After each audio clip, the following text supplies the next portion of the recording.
see, is this on? Why? Why is this so... Okay, hold on. I think I'm live, but I'm not sure. And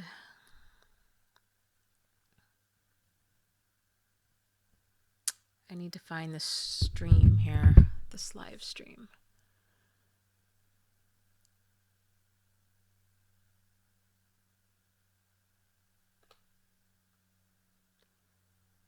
Okay. Hey, Doug. Hey, Overcoming Understanding is here. You guys are like on time, in a state of cat-like readiness. Ernie's here. Kim is here. Hi, hi, hi. How are you guys doing?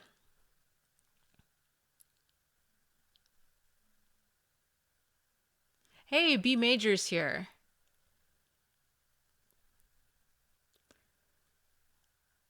Let's see. Jody's here. Overcoming Understanding says, yes, she is awaiting in a state of cat-like readiness for this live stream. So how have you guys been? How was Christmas? How was New Year's?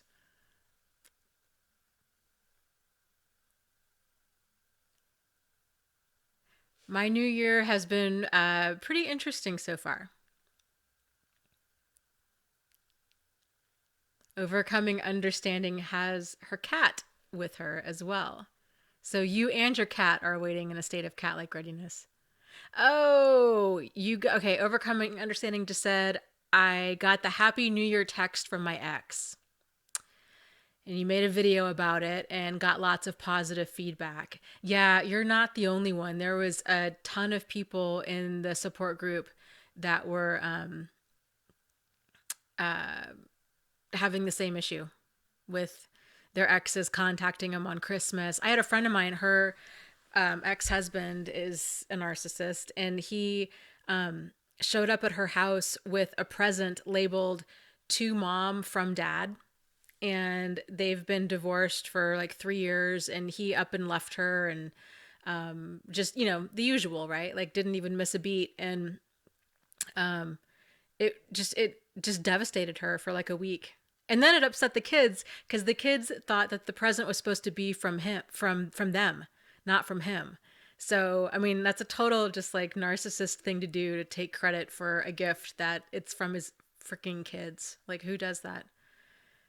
So, I'm glad that you didn't respond to your ex. I know how tough that is. So, yay you for that. That really is it. That's a huge deal. Like, that's a huge deal. Um, Yeah, okay. Overcoming Understanding says, yeah, it's crazy how they can completely ignore you and then like nothing happened, they pop back up. Yeah, and they will do that like years or even decades later and just like like nothing happened. Let's see. Candy's here, Julie's here, Pepper is here. Pepper's name is Pepper Unkept. Unkept. Kempt. Everybody has such creative screen names. B Major says, I didn't hear anything. He's moved on to his next supply. Well, I'm glad that you didn't, even though I know that that's sometimes painful to like not hear anything.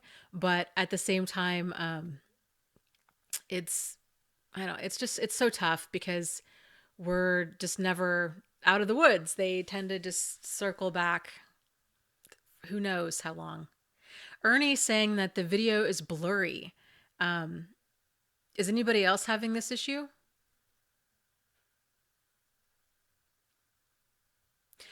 Um, let's see. M Fisher's here. C Megan's here. Hey, Peace Pom Pom's here.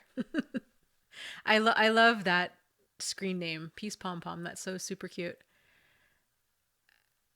Okay, so it looks like other people. The video is fine for other people, so I don't know what's going on. Um, let's see. I just saw Jessica. Okay, yeah, I wanted to address that. So Jessica says, I think the new year brings pressure to where you feel like you have to be suddenly happy overnight, but that's not how it works. Yeah, I think that's the hardest thing about holidays, like so many people, it's all so built up in like the media and commercials and movies where everybody kind of reconnects and there's just everybody gets along because it's like a Christmas miracle, right? Like all the families get along, all, people reconnect and I think the holidays, truth be told, are really hard for a lot of people. And same with New Year's.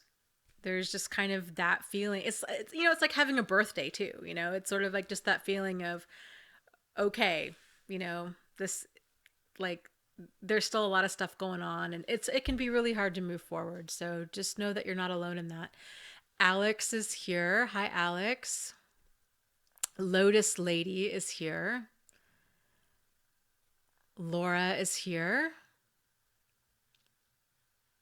Yes. Okay. So overcoming understanding says yes, but narcissists love holidays and birthdays. It's a way to hoover and it's an excuse to reach out. Yep, you got it.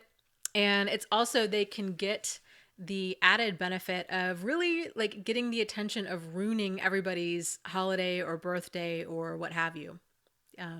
Because they know, I mean, I'd like to think that they know that that's upsetting to people, but right? M. Fisher says dysfunctional families don't become non dysfunctional because it's a holiday. Yeah, right. Like that is exactly correct. But movies and commercials would make us think otherwise, and that's what's so toxic is because we all tend to kind of wonder like what's wrong with us, because we're not having that amazing holiday or amazing birthday or that amazing moment of reconnecting with people during the holidays. It's really frustrating. So Alex says, my year is starting out badly. My narc boyfriend has gone silent on me again, and I'm an emotional wreck. And then Pepper says, exposing my husband's mother's behavior hasn't helped my holidays. So let's talk about those two things real quick. So, Alex, um, last week we were talking about the whole concept of like empty buckets and kind of what, like kind of getting your own empty buckets filled. That way you're not looking towards him to be your kind of end all be all. Have you thought any more about kind of what are some of those empty buckets that you have and how you could fill them on your own so this doesn't happen, so you're not just kind of hanging by a string if he leaves? And then while you're responding, let's talk about Pepper's comment here. Exposing her husband's mother's behavior hasn't helped my holidays. Yeah, and that's, I'm guessing that probably there's multiple reasons for that, but it's amazing how to it's amazing how people kind of come to the defense of narcissists, especially during the holidays. And again, I don't really quite know the situation, your full situation, but I've seen this happen a lot. And even in my own family, where a person might have really bad behavior, but there's this pressure of, well, but you need to make all the effort to get along and just tolerate it because they have bad behavior. So, let's see. Yes. Okay. YouTube commenter, great comment. So, YouTube commenter says it's always best to not compare your situation to others more than doing what is best for you in your own situation. You have to deal with the cards we're dealt, and that is so true. Like, man, I tell you, the fastest way to misery is to compare yourself to other people, because here's the thing with like comparison is we don't know what's really going on. Like we think we know. We kind of create this whole reality or idea of this other person's reality, and we oftentimes tend to think that everybody else has it all figured out and that everybody else's life is so fantastic and ours isn't. And that's very rarely the case. So, okay, Alex says, as far as his empty buckets go, yes, but I'm very introverted and it's hard to make new friends.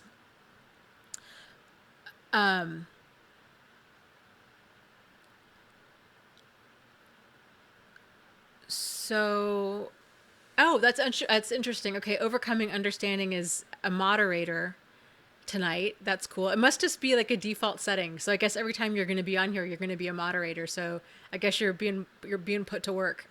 So sorry about that, but and that's funny that they gave you like a little wrench for being a moderator. But okay, so back to what you were saying, Alex, that you're very introverted and it's hard to make new friends. Have you tried going to meetup.com? Because I will tell you, it's going to be a lot of people that are probably also introverted, and they're probably going to be there alone, and they're out there looking with the intention of meeting new people. And so it can be a really great way, in a very kind of non-threatening way, especially if you're introverted, to go out and meet new people and try new things.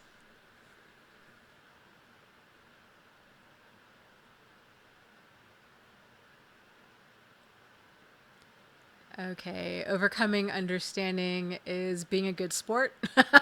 About moderating. Um, let's see. Jessica is saying yes, guard us from the trolls. Yes. Yes. Let's see. Um, so So, you guys, if you are not familiar with Overcoming Understanding, she has a new channel on here on YouTube, and she also talks about narcissism and you know a lot of the same kind of topics and discussions that I talk about. So, if you haven't already subscribed to her channel, show her some love. Especially since she's she's gonna be the moderator every time she's here. So it'd be cool if you guys would subscribe to her channel and show her some love. And she's also on Instagram, and overcoming understanding what I forget your Instagram name. I'm not sure if you want people to if you want me to plug you for Instagram or not, but I'm more than happy to. So if you can type your Instagram name in the comment section below, so people can follow you there, that would be cool. Let's see. Music says I was hoovered New Year's Day. I did respond. It was a sequence of about 4 emails. I was neutral, so he tried to appeal to my emotion. For example, sorry, I didn't mean to bother you, and I didn't react. So yeah, I man, it's so tough, right? Like, to go through that. It's tough to go through the Hoover. It's tough to not fall into it. It's tough to recover from it. So, how are you doing today about that? Because it's been about 6 days now. So, do you feel stronger now? Are you kind of on equal footing, or is this something that you're still struggling with?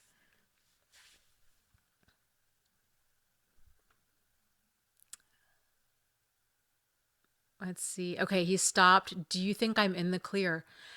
Um, you know, realistically, probably not, because they tend to do that. So, the biggest thing that you can do is just continue to stay no contact.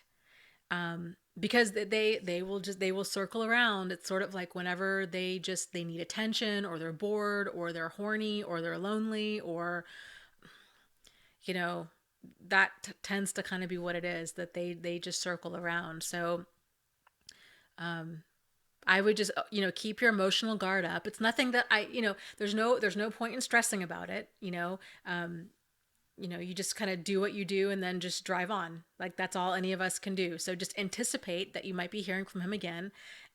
Block the number if you can, and try not, if anything, maybe even try to like reframe how your perception of him contacting you. And so instead of it being this really unpleasant emotional event, try reframing it in your mind of that this is a reminder to not go back, because this is chaos. This is what chaos and drama and pain looks like. in like text form, right? Or email form. So try to just reframe how you're perceiving his contacts to you, and maybe that'll help to not get rattled by it and to not fall into it.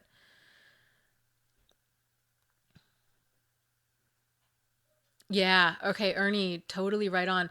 Ernie says narcs, they lie, they mislead their victims into staying away. They try again next year.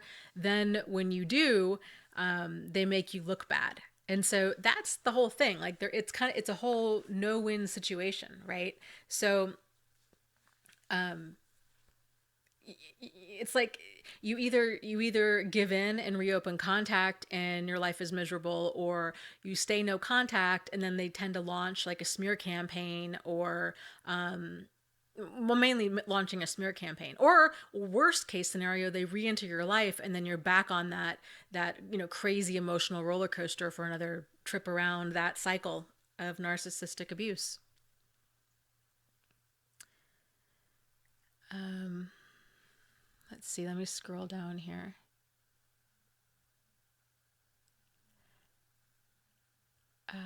Let's see. Overcoming Understanding says, a plug. Thank you. So, oh, that's so nice. She says, I credit you in my videos. You are my inspiration. Um, that is like, that seriously just makes my heart smile. Like that. Thanks. Like, I'm really flattered by that. That's awesome. And how is it going with your channel? Um, how are you feeling about talking about kind of what you went through and everything? And are you, I guess, and probably most importantly is, are you feeling safe? There's a lot of things that I would do differently, like had I to do it over again. Um, so, you know, I hope that everything is going okay for you. And you have to keep us posted on things that are how, just kind of how everything is going. And so, okay, C. Megan says, Dana, can we discuss body dysmorphia? Yes. Okay, so this was the conversation that we were having, that we'd started at the tail end of the live stream last week. And yes, so let's discuss that. Tell me a little bit about kind of what's going on and why, how you developed it, and just tell me, yeah, just kind of fill us in.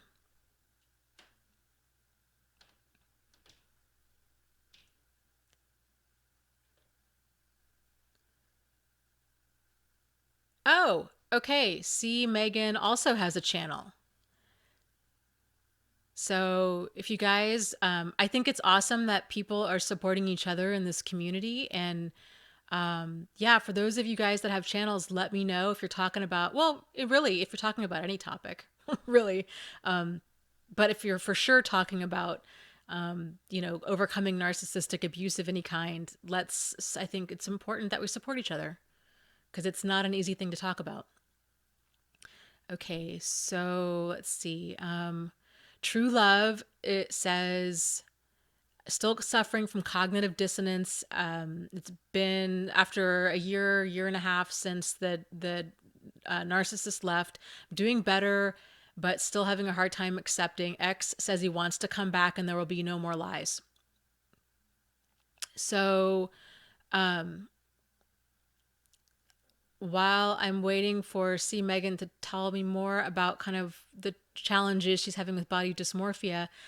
So, okay, the whole cognitive dissonance thing. I always encourage people to make a list. I call it the for when you miss him or her list. And in that list, to write down every single painful thing, every single, in your case, lie that they told. And so the goal of this list is to kind of snap you out of that cognitive dissonance. And so you would write down specifically, he lied about being faithful, and so I found him on these different dating sites, or she lied about money and I found out that we were $10,000 in debt. Things like that. And so when you're having those moments of like when you miss him or her, you can go back and you can read that list and it really will. It will snap you awake and you're like, oh, right. Like, that's why I can't leave, or that's why I can't go back. That's why I can't go back. So, um, you know, it's important that you kind of keep reminding yourself of why you're moving forward. And so some other people too had recommended making a list of kind of what you deserve. And I like that idea too. So like you can kind of read this one really negative list, which is probably going to put you in a really bad mood, to be honest, because it'll snap you out of that cognitive dissonance, but it's going to, kind of drudge up a lot of old hurt. So if you can make a list of kind of what you deserve, or make a list of something that will make you feel loved and kind of put you in a better mood, that might be a good second part to that. So let me scroll down. You guys have the funniest names. Here's another person. Supposed former infatuation junkie says hello. Hello.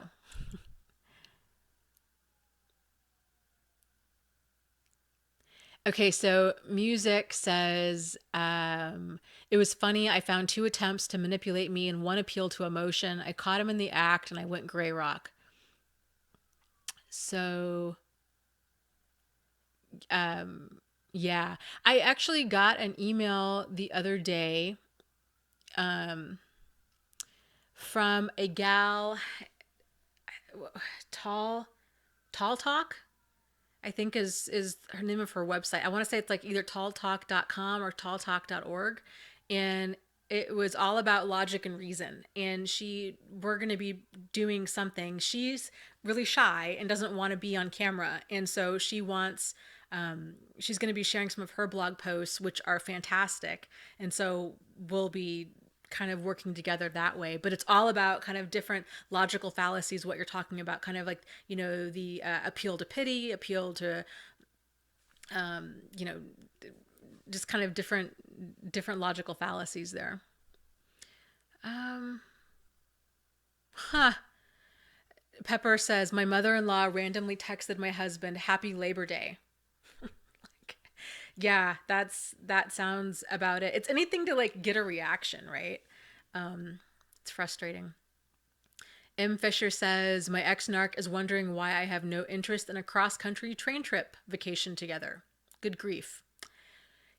Right? Like, I know it's absolutely mind-boggling as to how they just don't get it, or they pretend to not get it, or it's just, yeah, it's crazy. So I was talking a little bit last week too, and I'm going to scroll down here in a second and see if I can find more about the body dysmorphia.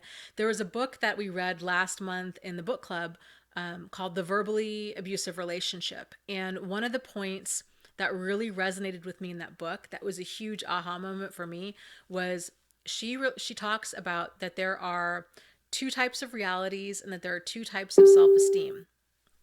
And so reality number one is power over. And this is an abusive person's reality. So it's this kind of win-lose dynamic. It's everything is it's abusive relationships, it's all about trying to get power and control over the other person.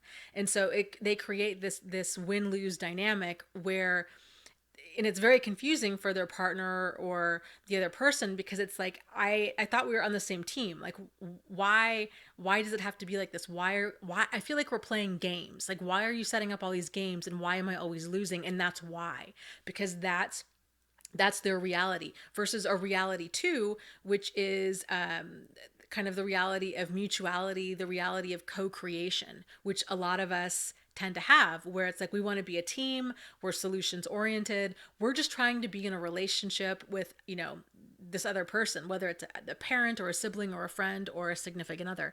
And so it's really confusing because we just kind of keep thinking, if I can just get the other person to understand where I'm coming from, then we can actually work towards a solution. But the partner never gets anywhere because they're the narcissist or other abusive partner, they don't share the same reality.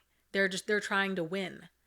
And it's crazy making. And so then she also went on to say, there's two types of self-esteem. And so self-esteem number one is the self-esteem where we tend to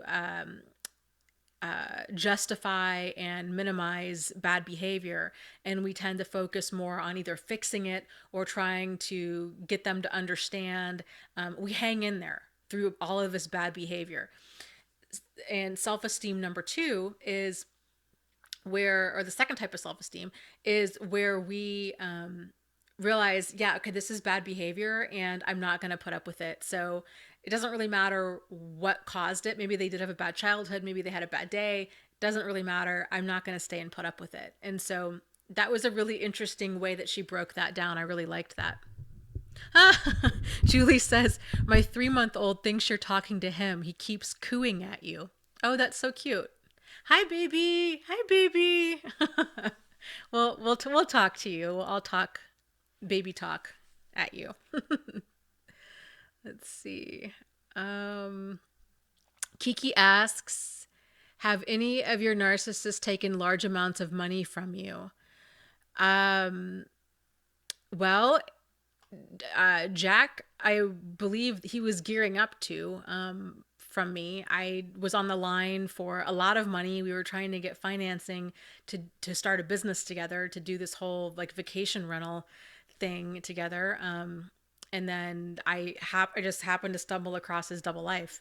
So I left like right away when that all came out. With Steve, well, and actually with Jack too, like you would think I would learn, but I apparently don't.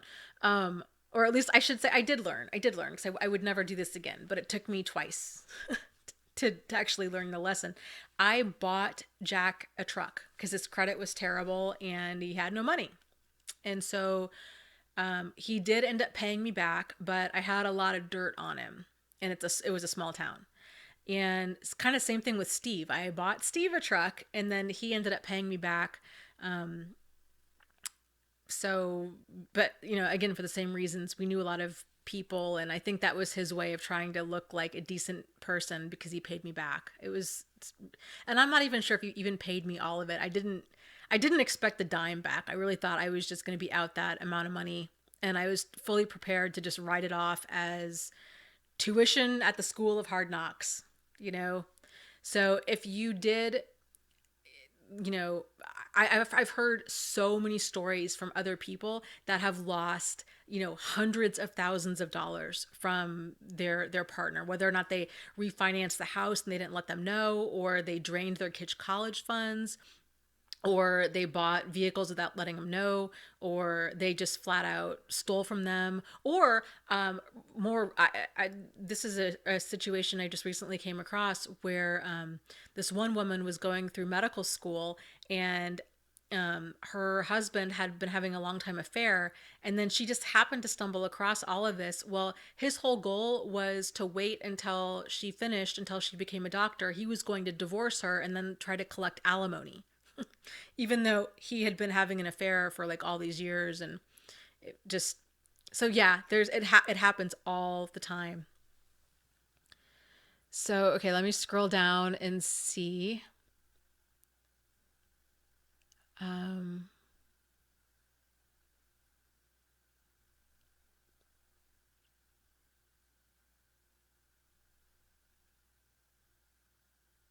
Okay, so B Major asks a really great question, um and okay, oh, there's so many good comments. Hold on. Let me see here. Okay, so B Major says, why do we want them to go away, but then secretly wish they would contact us again after time has gone by? Okay, so if that's how you're feeling, it has to do with the whole empty buckets thing.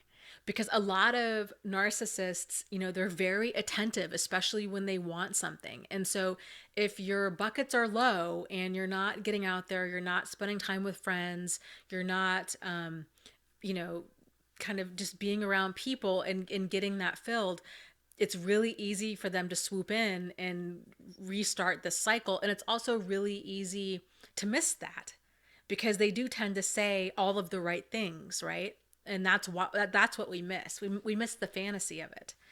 We don't miss them.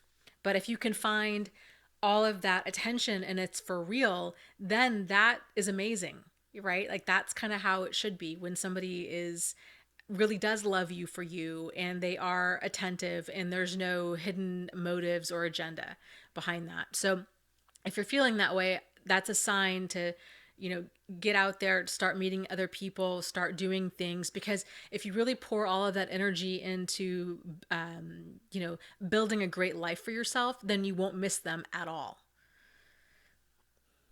So let's see.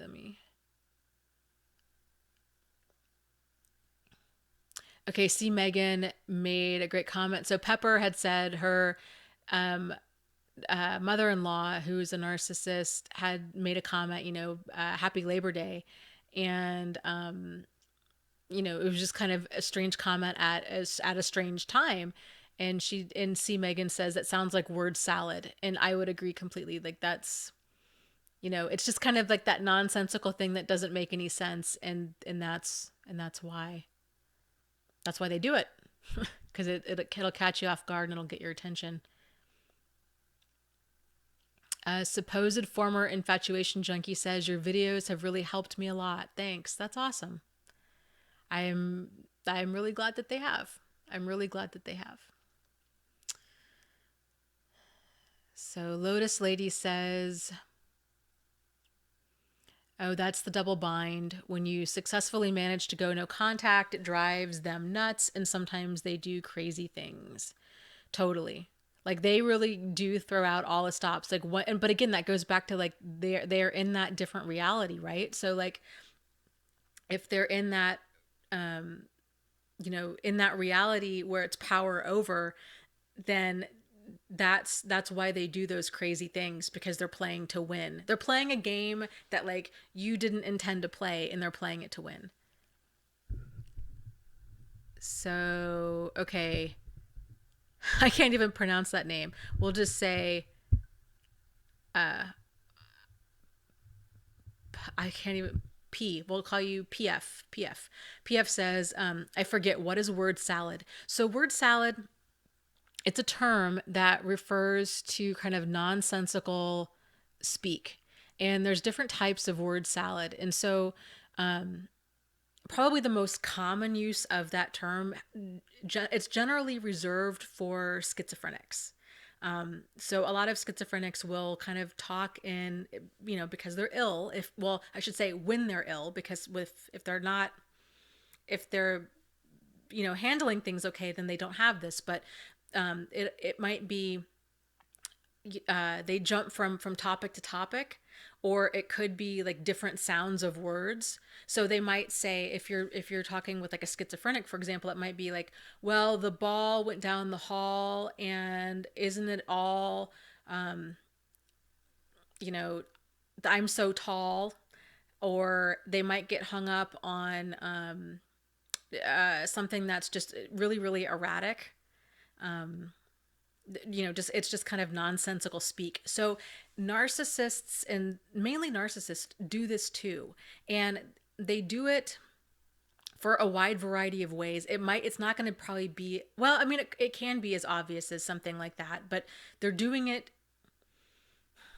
I think in many ways it's a form of cognitive dissonance. Like they can't handle the truth. And so their brain just kind of goes haywire, and they just start saying things. And so in my experience, I have experienced word salad when they've been caught in a lie and they're trying to kind of buy time and figure out what they're going to say.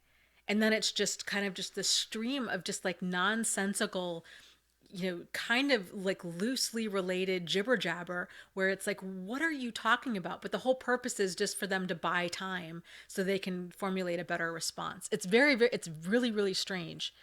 Kind of seeing it in motion here. Oh, Adrian's here. Hey, Adrian. Oh my gosh. Pepper says, absolutely, M. Fisher, they can be. I've had an abusive narc mother and two personality disordered exes. You are on a roll. Wow. Yes, yes, you are. And so that is, something to look at because, here's the thing. I read a great quote the other day and it said something along the lines of, we don't tend to gravitate towards what makes us happy. We tend to gravitate towards what makes us comfortable. And I really, really liked that because I think it's not a coincidence that a lot of us have kind of these cluster B personalities in our families. And we find ourselves in relationships with them. And so either I think it's kind of one of two things that are going on. So either we were not taught healthy boundaries, which really frankly like nobody really is because this stuff is not taught in school and most families are some sort of form of dysfunctional. But if we came from a lot of dysfunction, that for sure was not taught, and we were taught to have kind of more of that self, that first type of self esteem where it's on us to try to fix the situation, to fix the person, to be understanding, to be forgiving, and to give, second or 20-second chances versus a healthy self esteem, which would not be attracted to that or tolerate abuse at all. So, it's either you weren't, shown healthy boundaries or that's what's normal and possibly comfortable. So that's definitely worth doing some examining so you can break that cycle for yourself.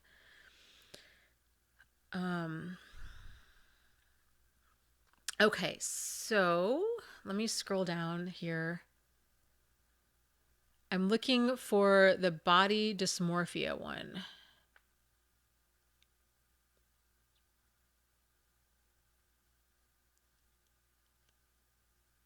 Hey, 25 cents is here. Let's see.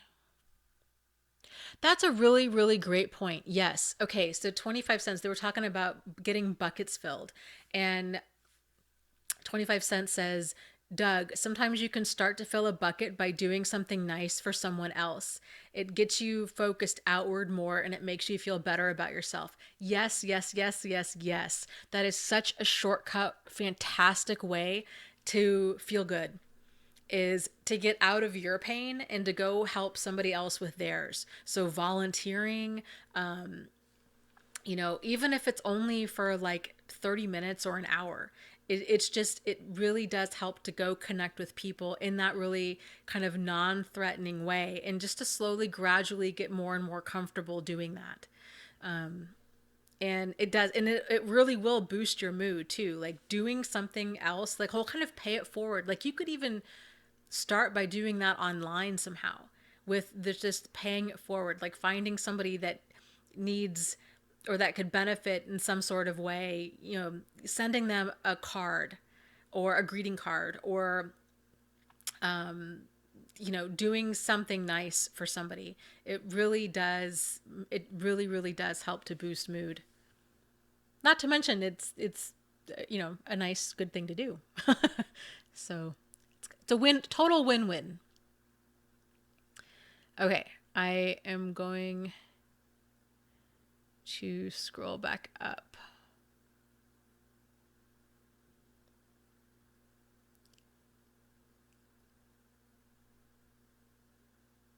Okay, yeah, Pepper says exposing them is insane.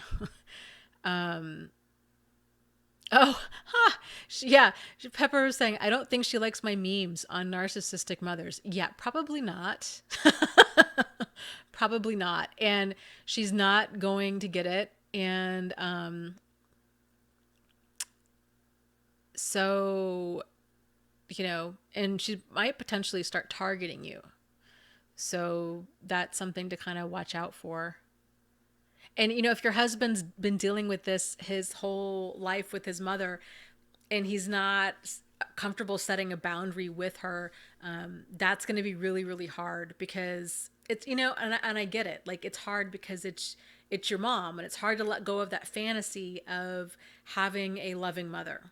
And I think that's why a lot of people tend to hang on to, extremely abusive or toxic or dangerous people of any kind. It's hard to let that fantasy go.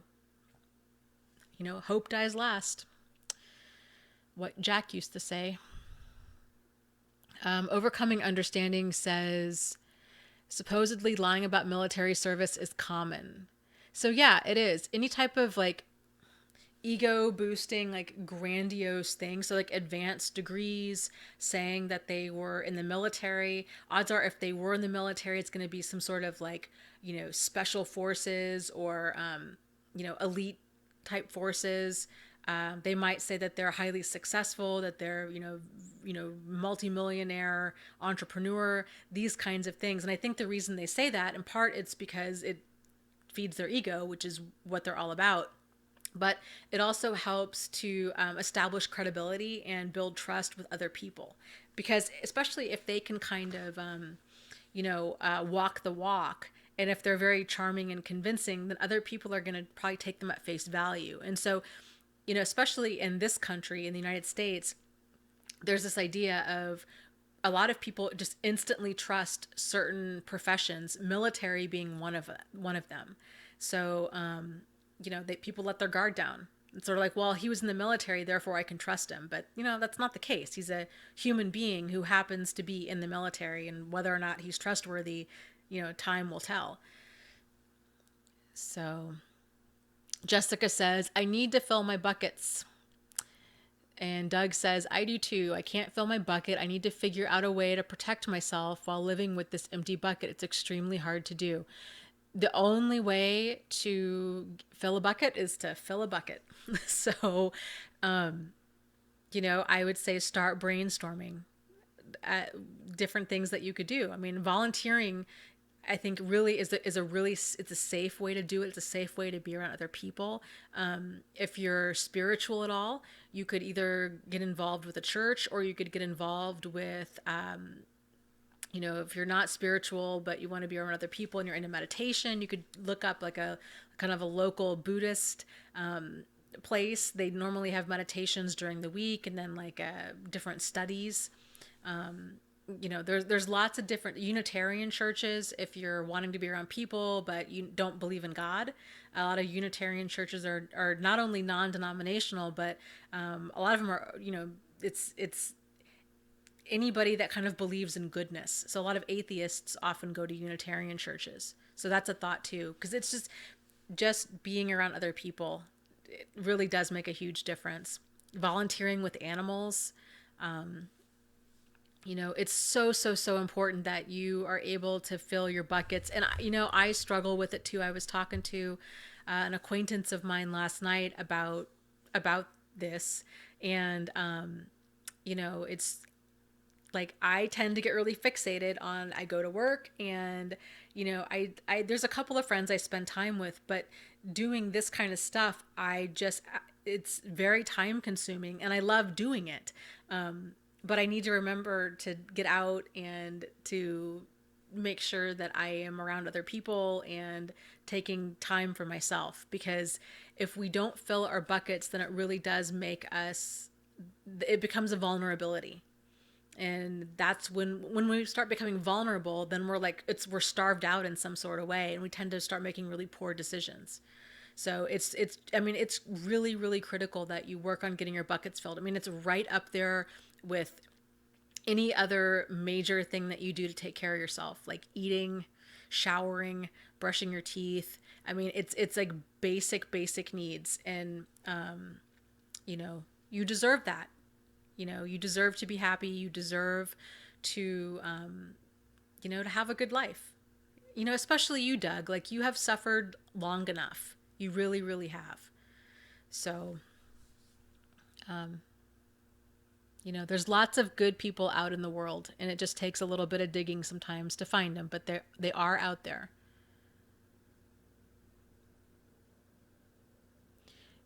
So let me talk about the military thing again, because that just came up again.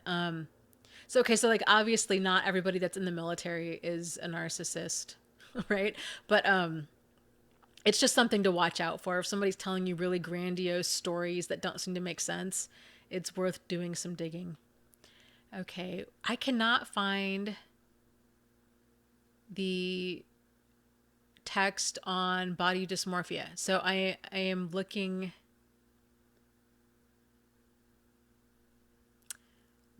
it up here. Okay.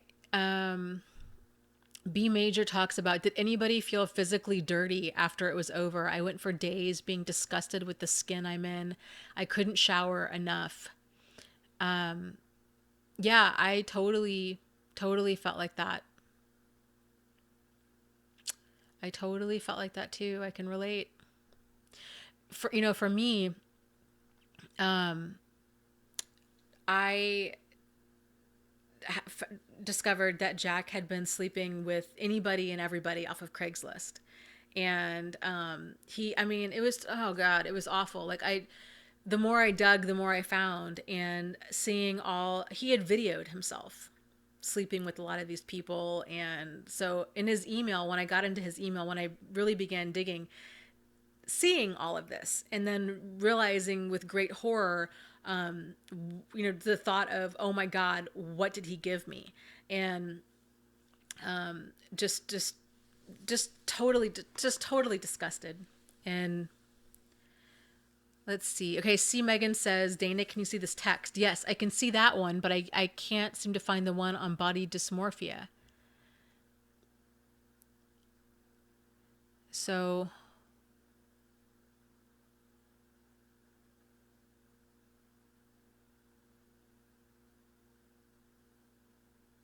okay, yeah. So Law says, sorry, we do not tell the public what we have done, only if that person served. Two, may we get close enough to talking about what we did in the military.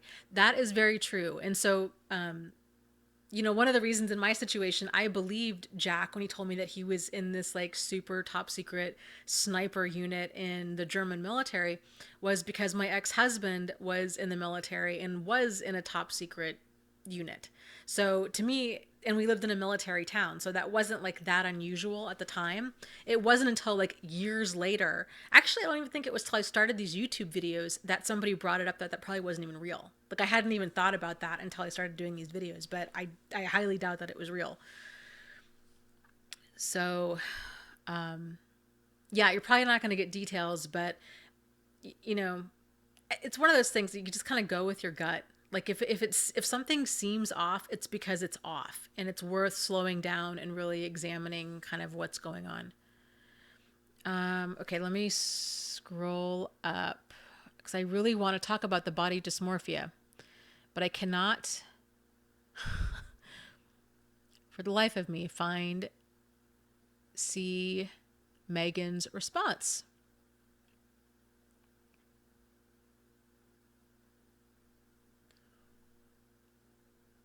Laura says, I believe my ex even staged robberies of his construction tools, would pawn them, and would buy more with my credit cards.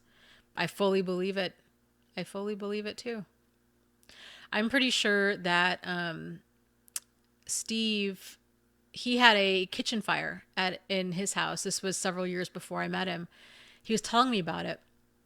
And I remember at the time thinking that it didn't make sense, the way he was describing it. And even at the time, I was thinking, like, I wonder if he set his kitchen on fire in order to collect insurance to get it remodeled. And so I think a lot of them do stuff like that.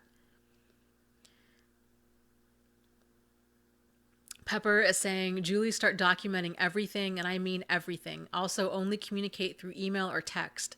That eliminates any he said, she said situations. Yes, totally. So if you're working towards trying to leave a situation like that, the more concrete of a paper trail that you can provide a judge, especially because odds are you're probably going to have to show a lot of this in court, the better off you are. So making sure that you're saving all of that, saving voicemails if they're leaving voicemails, these kinds of things. Let's see. Peter says, my narcissist has taken the kids and taken out a restraining order on me. I need help to get my family back. Oh, gosh.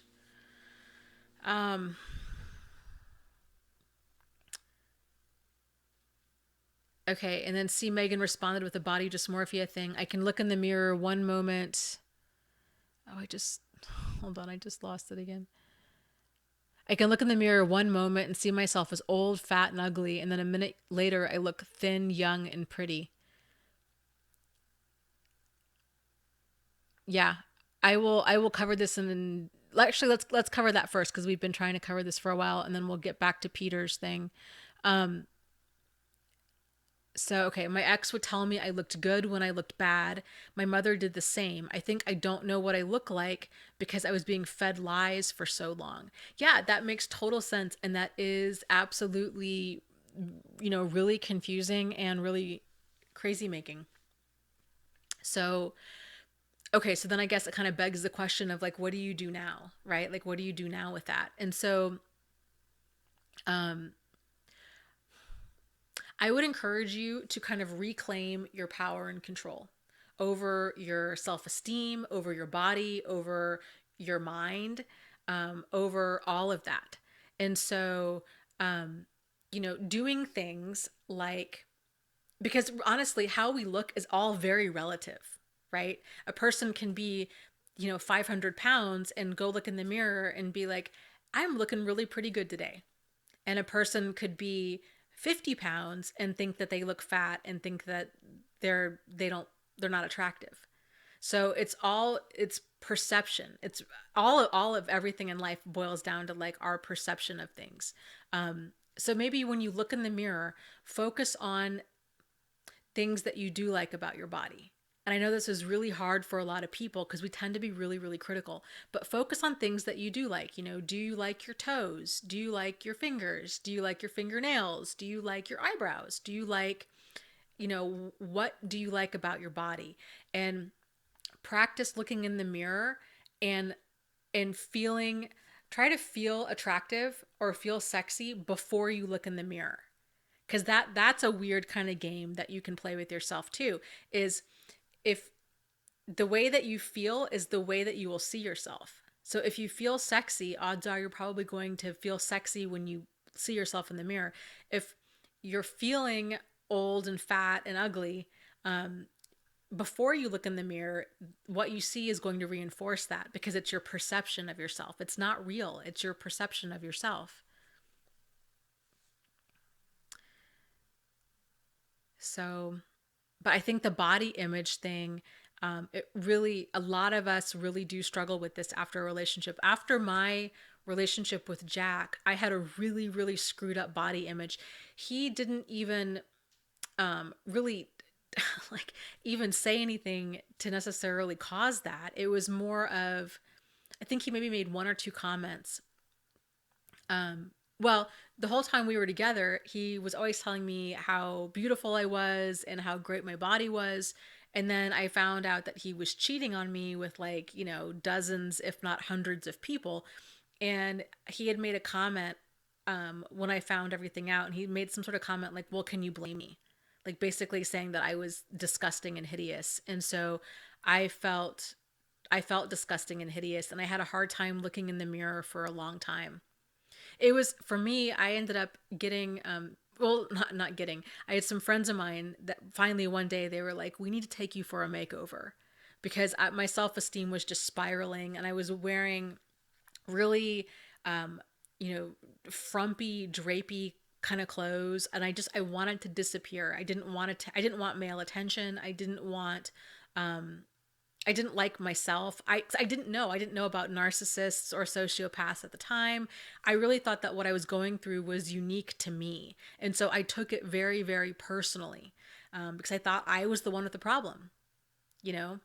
And I thought I did something to like run him off because it didn't compute to me as to how we could have this perfect relationship and he was so good to me and I was so good to him and yet have this double life and actually he hated me so much.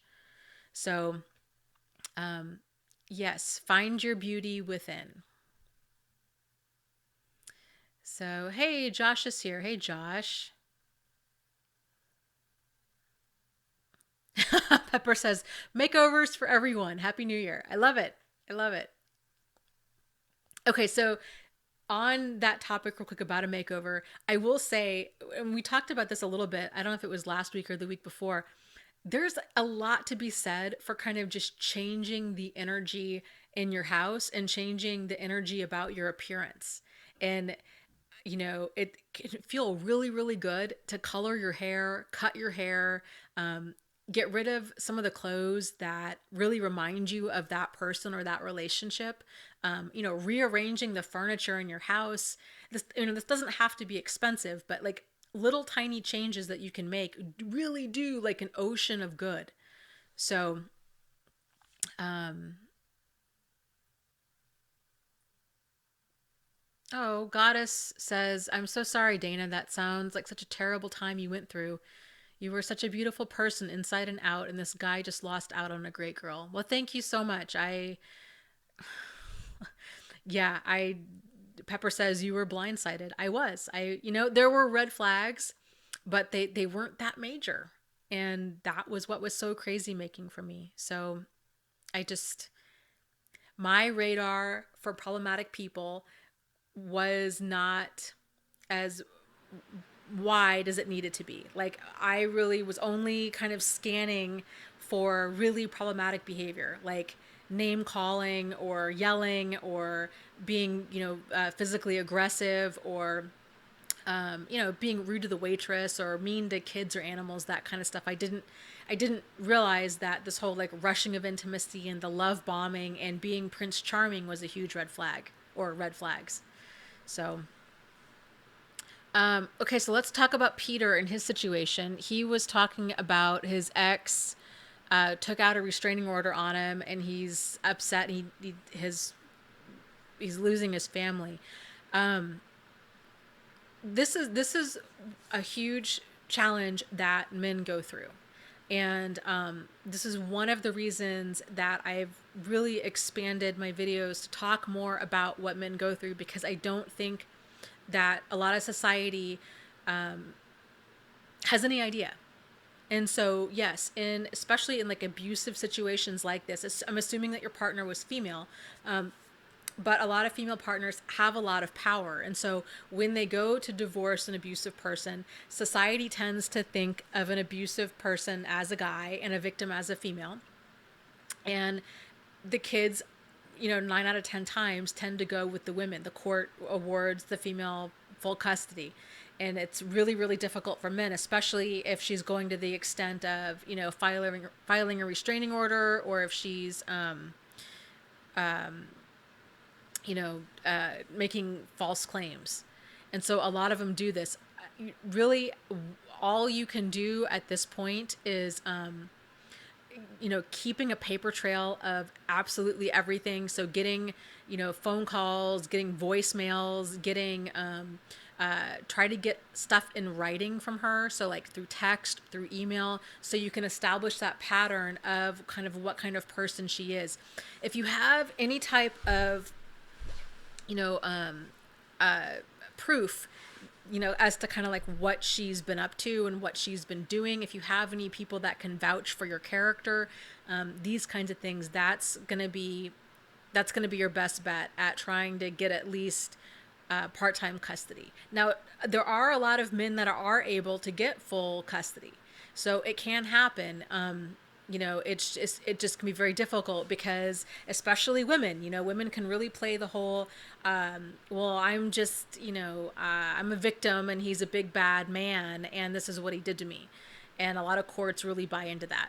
So you're going to have to really go that extra mile to just document and try to beat her at her own game. And I'm so sorry. I'm so sorry that you're going through this, but please know that you are not alone out there with this. That there's lots and lots of men that are going through exactly what you're going through. And so there's a guy here in the chat tonight. Josh is one of the moderators in one of my support groups, and he's gone through an awful lot with his ex, or soon to be ex-wife. So, oh, okay. Henry is saying he got full custody of his daughter. So that's awesome. That's awesome. And I need to figure out some sort of way, I think, to maybe connect men more, because, you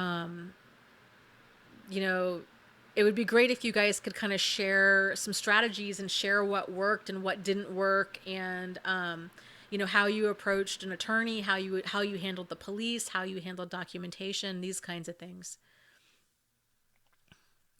So I will, I have a support group on my website. It's my website is narcissistsupport.com and then slash forum, FORUM. I will put in there, actually, I think there's a section now that's for men and for challenges that men go through. So, um, you know, if you've got tips and insight as to kind of how to work within the system and you're a guy, maybe go to that area in my forum and post things so it might help other men and you can connect with other guys there as well.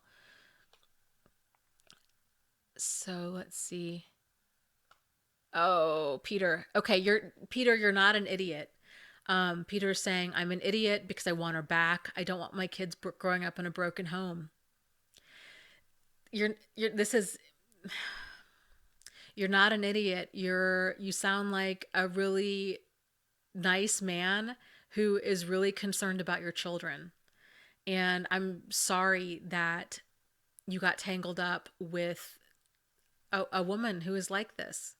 Um, and I can totally understand you wanting your kids to grow up in a two-parent home and, you know, um, kind of wanting that fantasy. I think we all want that, and it's tough because with these people, because they're people just like the rest of us, and you know, and that's what can make it so confusing because when the good times are really good, they're really good, and when the bad times are bad, they're really bad. And so a lot of partners of narcissists and other types of abusive people have a really hard time leaving because they might have the mindset of an abusive person, you know, looks like an abusive person or that they're abusive all the time. And abusive people are not abusive all the time. I mean, very rarely are they abusive all the time. They tend to always create some level of chaos and drama, but they do have their good moments too because they are human. So having those conflicted emotions is very, very normal. So Adrian says, to Gerald, just accept that you're in love with your idea of that person. And so I would agree. I try to encourage people to separate the idea of, so when we're telling ourselves, well, I really love him or I really love her, to separate yourself from that and realize you don't love her, right? Or him. You love the idea of her or him. And so, kind of getting that clear in your mind, it'll help you to feel less crazy because it's crazy making to be like, how can I love an abusive person? How can I love a person who treats me like garbage?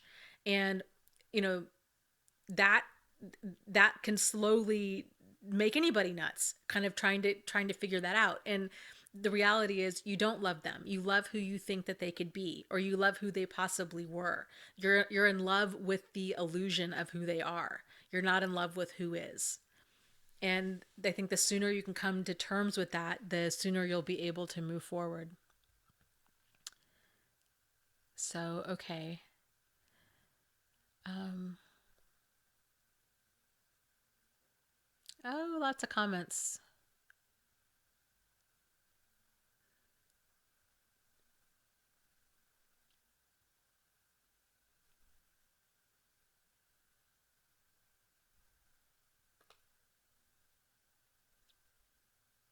Okay, great question. Oh my gosh, the screen name is 2002 1215MX. So we'll just call you 2002.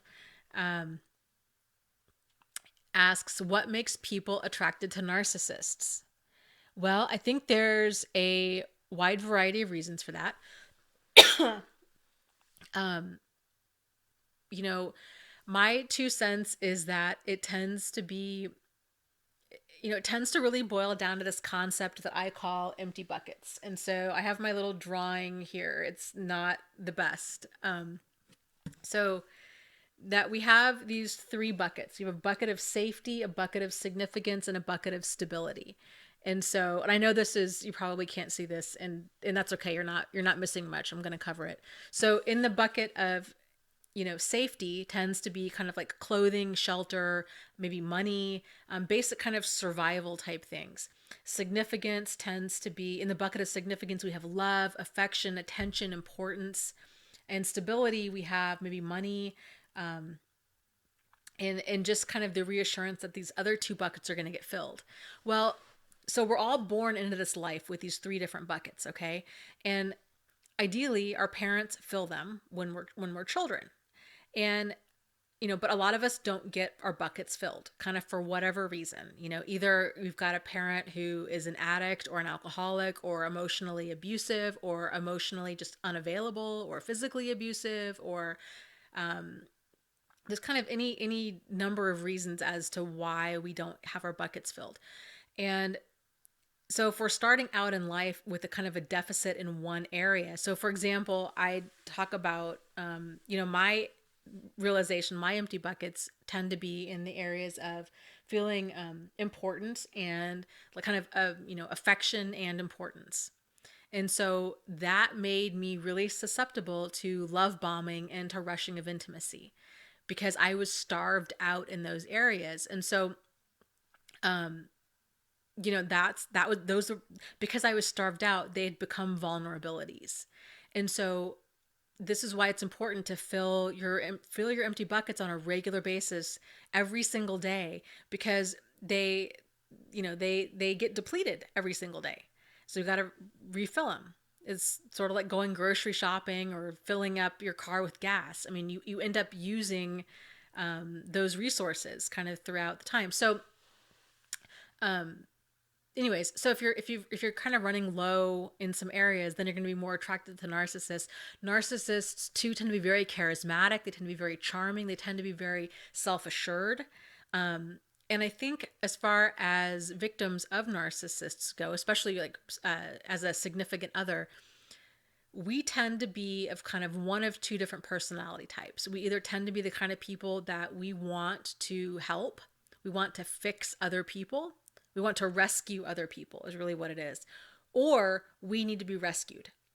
And so either one of those is problematic, right? So the first kind, where we're wanting to rescue somebody else, that which was very much me, like the kind of my personality type, is we tend to set up this dynamic where we give and we give and we give and we give, and we will sink ourselves in order to save somebody else.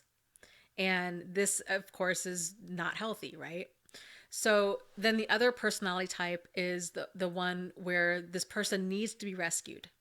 So if you're not being able to support yourself financially, or you're not able to fill your empty bucket with love or with affection or attention in any other way outside of having a boyfriend or a girlfriend, then this is why we tend to gravitate towards certain people, and we cling onto them for like dear life. And so this kind of goes back to the whole like love addiction thing that a lot of people feel, where it's like this intense craving of, I need this person. It's because they're starved out, right? So it's sort of like trying to take away a bone from a dog. Like if you're starved out, you are not going to let go of it. And that's why a lot of us tend to stay in these relationships. And when we are starved out, we're not thinking clearly. And so you might have noticed, if you've been in one of these relationships where it's this feeling of, this level of intensity, like if this person leaves, then I will never experience love again. That my boat to happiness has sailed, and that they are the end all be all, and that only they can make you happy, that only they can make you feel love. And that is also an illusion. That is a mirage, and that is not real. That is you being starved out, and your brain, it's the whole cognitive dissonance thing kicking in, your brain trying to convince you to stay with them because your body is, you're emotionally getting some of those needs met. So, and then too, of course, if you grew up in a home with, where you had one of these dynamics where you were either a caretaker to maybe a parent, which happens all the time. If you've got a parent that's an addict or an alcoholic, where you somehow had to grow up quick, or you had to grow up quick in any other way in your family, and all of a sudden, maybe your parent wasn't an addict or an alcoholic. Maybe they were they worked 2 or 3 jobs and you had to raise your siblings, or you had to grow up fast. If you took on that caretaker role, then that's going to feel comfortable for you. And so you see these people, I call it, the narcissists tend to be kind of this baby bird with a broken wing, right? We see the good in them, and so then we latch on and we think, well, we can change them. And then, or we're looking to them to help make us feel loved. And so we just have a really hard time letting go. Let's see. Lotus Lady says, Dana, did you ever get around to checking out Netflix's Jessica Jones as an example of narc abuse? No, I did not. Let me make another note to myself about that. Henry says, narcs should come with warning labels. I agree completely. Jessica Jones, Netflix. There was a law that was recently passed in, I think it was the UK, on emotional abuse. And what's exciting about this law, there's 2 things that are really exciting about it. The first one is that it has to do with emotional bullying. And so if you've got a partner dynamic, and the partner is bullying their spouse, they can serve up to 5 years in prison for it. So that is really cool that emotional abuse is now being, legally recognized as abuse. The added cool part to this law is that it goes for men, or it goes for women and men. Because right now, as it stands, there's a lot of, men don't really have of much of a voice. They really are like the most minimized victims of abuse. It's absolutely infuriating and disgusting, and it like it's mind-boggling that this abuse isn't taught, and healthy behavior is not taught. And it really bothers me that it's made out to seem as like a woman's issue, and it's not. It's an issue, period. So abuse is a problem. It happens to children, it happens to women, it happens to men, it happens to animals, it happens. And so I think to minimize what men go through, for a lot of women out there that are like, well, but it's they want to make it into a women's issue. I disagree, because I would encourage those women to think about your sons, because your sons are experiencing this as well. And it's really important for to break the cycle, of this. And we can't have tunnel vision and just think it's a women's issue, because then we're not going to be talking to our sons about this, and we need to. So Holocene Man says men don't have any voice in this issue. They don't. And I really would like to be to help change that. So that's kind of been a big part of the direction with my site. Now that I know better, I'm gonna do better. So all of my training, when I was going through domestic violence training, when I worked at a domestic violence shelter, it was, now granted, our shelter, I think there might only be like 1 or 2 shelters in the US that even help men.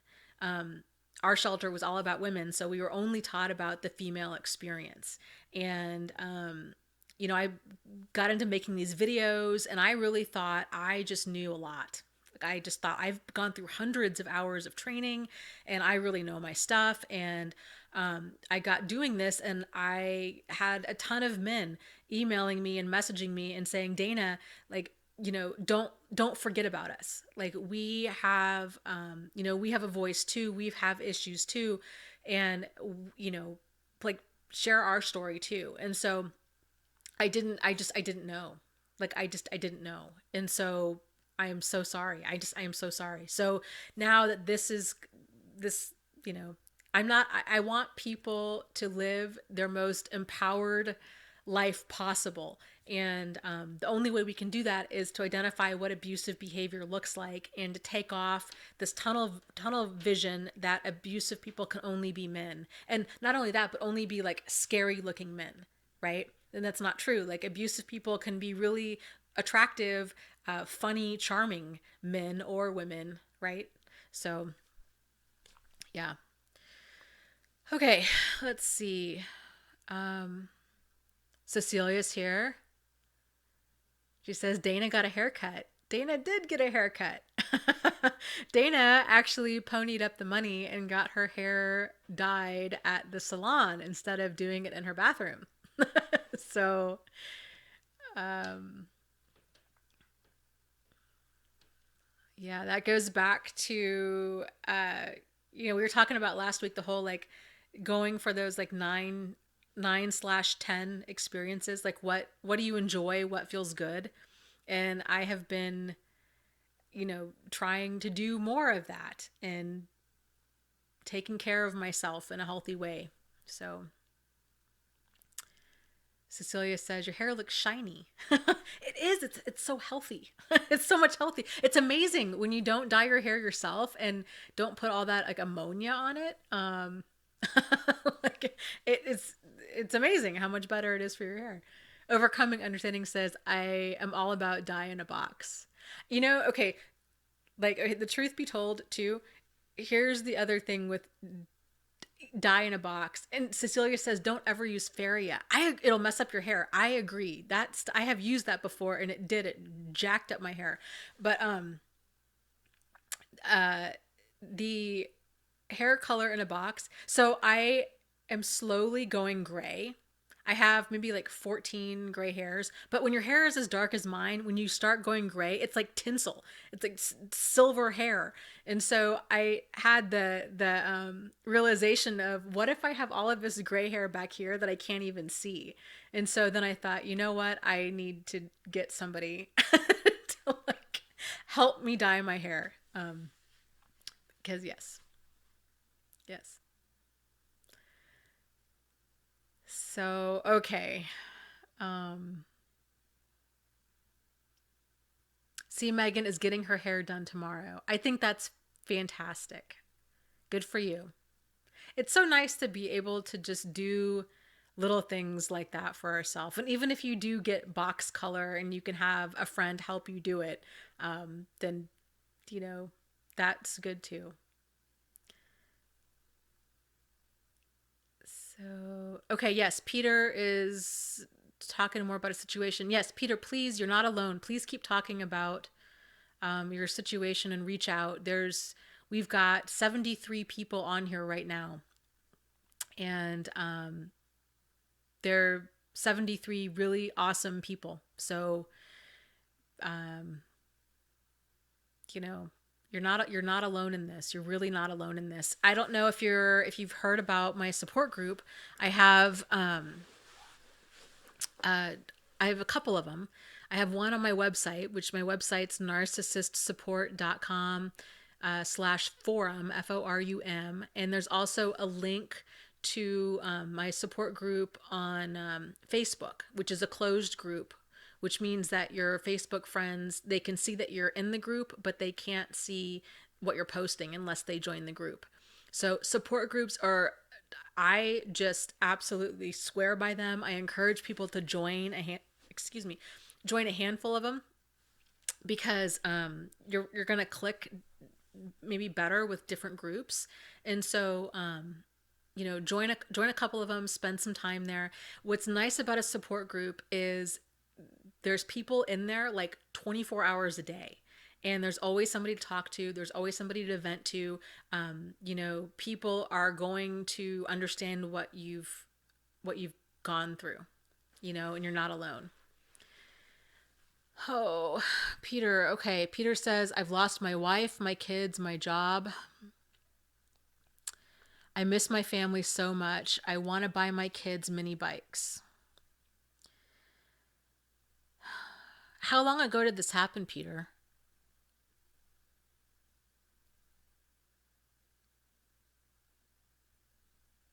Okay. Awesome. So Laura says, I am a counselor too, so I have knowledge about custody. Um, and that's awesome. It's interesting. It's one of those things like this. I get so many emails from therapists and from doctors, um, who feel like they shouldn't be, that this shouldn't have happened to them, that they somehow should have known better. And the reality is, abuse can happen to anybody. And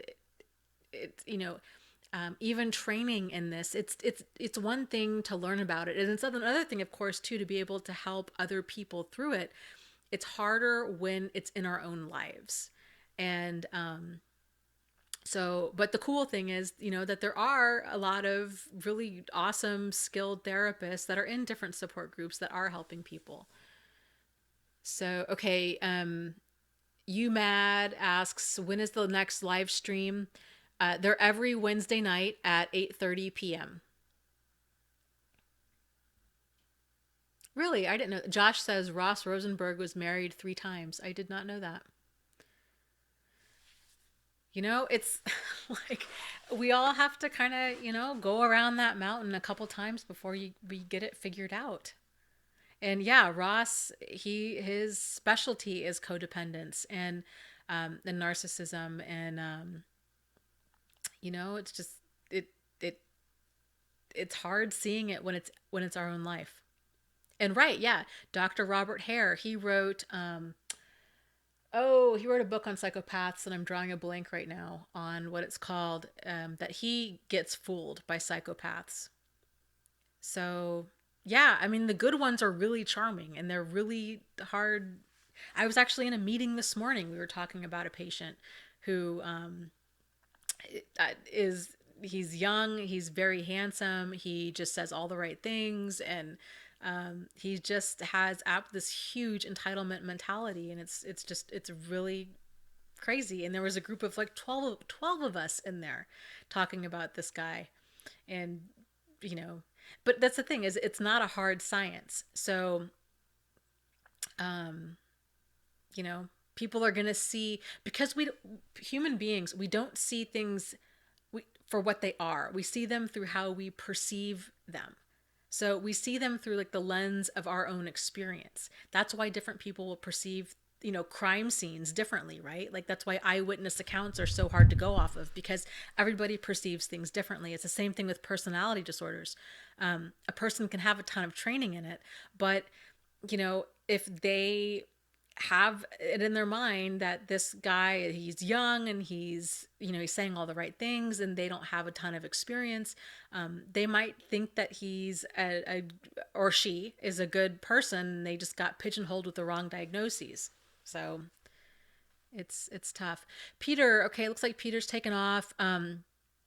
Seriously, Peter, check out some support groups. I think you're gonna find just a ton of support in there, and you're not alone, and you don't have to go through this alone. Like, you really, really don't.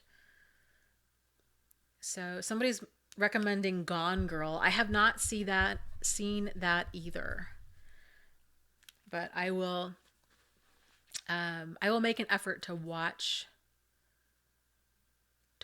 these. So, hey, Martine is here. Martine.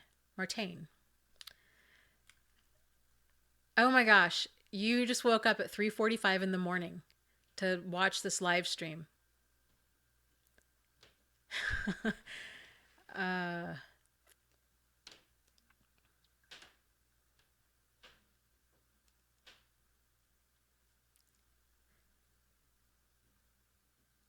let's see. Oh, Marie says you have fans in Montreal. Merci. So, merci beaucoup. Oh, Martine says, my couch and my cozy blanket and I will not be responding, just so you know, but I am listening. Okay. I am shocked. Oh my gosh, there's people that are on here and it is 3:45 in the morning. Kevin, I'm not sure where Kevin is, but it's 3:45 Thursday p.m. So, okay, so Pula says, what do you ladies think of the girl code? What is the girl code? I don't know what the girl code is. So, okay, and then C Megan says there's a documentary called Crazy Love on YouTube? Okay. The last movie I recommended or was recommended to me from somebody here was 50 Shades of Grey, which I had not seen. And so I watched it. I did one of the Ask a Question episodes about it. So that movie was, I have to say, that was really pretty bad. Like, just, uh, let's see.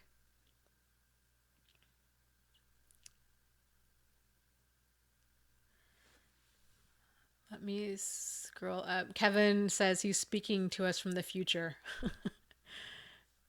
because he's already in Thursday. Okay, so Pula says the girl code are some rules for ladies about men and relationships. So, like, what kind of rules are they?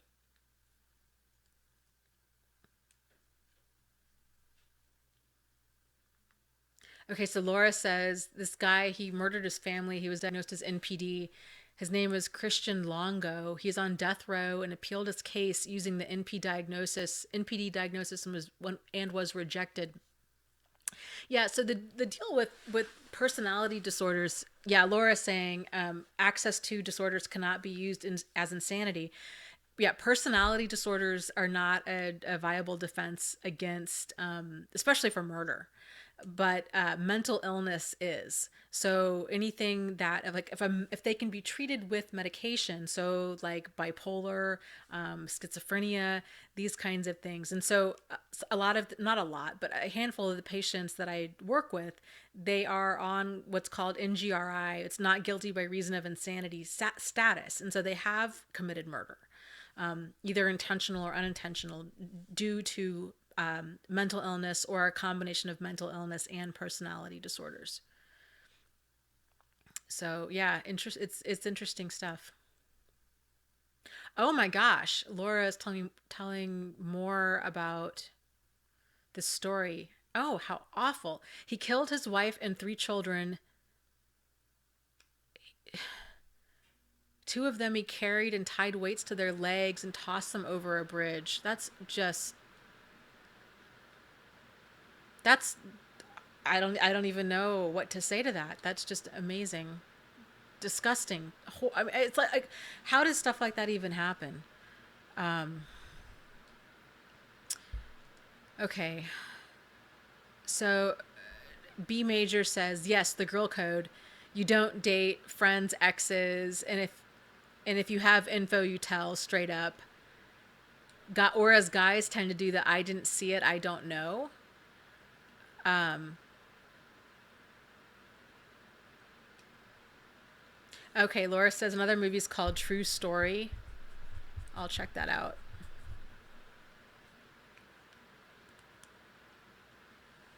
Um, Maddie says it's important to do something to make yourself happy every day. Let's just talk about that for just a little bit here for a second. That is so true and so very like underestimated. And so like one of my favorite questions I think to ask that we can ask ourselves is how have you treated yourself with value today? And so, because the word like love, like, oh, I love myself, that has a lot of like loaded meaning. And so I think a lot of us too, especially if we're kind of over givers, we tend to really struggle with what does it mean to actually love ourselves because we're so used to settling for crumbs. And so I think it's helpful to think about like how did you treat yourself with value today? And so maybe that means that you had a really healthy breakfast, or that you went for a walk, or that you said no to something that you didn't want to do, or that you know, put lotion on this morning, or made your bed before you went to work. These kinds of things. Like how are you treating yourself with value? And the more often that you're doing this throughout the day, you know, it it starts to feel good. It starts to feel really good to be treating yourself with value. And because that, and that's a way for you to fill your empty buckets, right? Is you're loving yourself. That's how you're treating yourself with value. And so you're not looking outward for other people to give that to you. Eric says, stop being a doormat and a people pleaser equals loving yourself. Totally. I could not agree more. Could not agree more. Toxic relationships no more says setting boundaries is a good way to love yourself. It totally is. It totally is.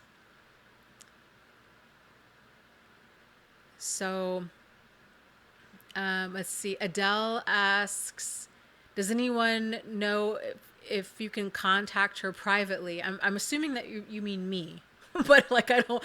Maybe you don't. I don't know. The best way to contact me is through one of the support groups. So my email inbox is just totally swamped.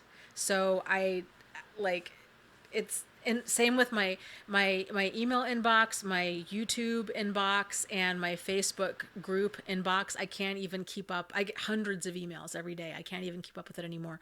But best place to go is support group, which is narcissistsupport.com/forum, FORUM. And then there's also the link to the Facebook group there as well.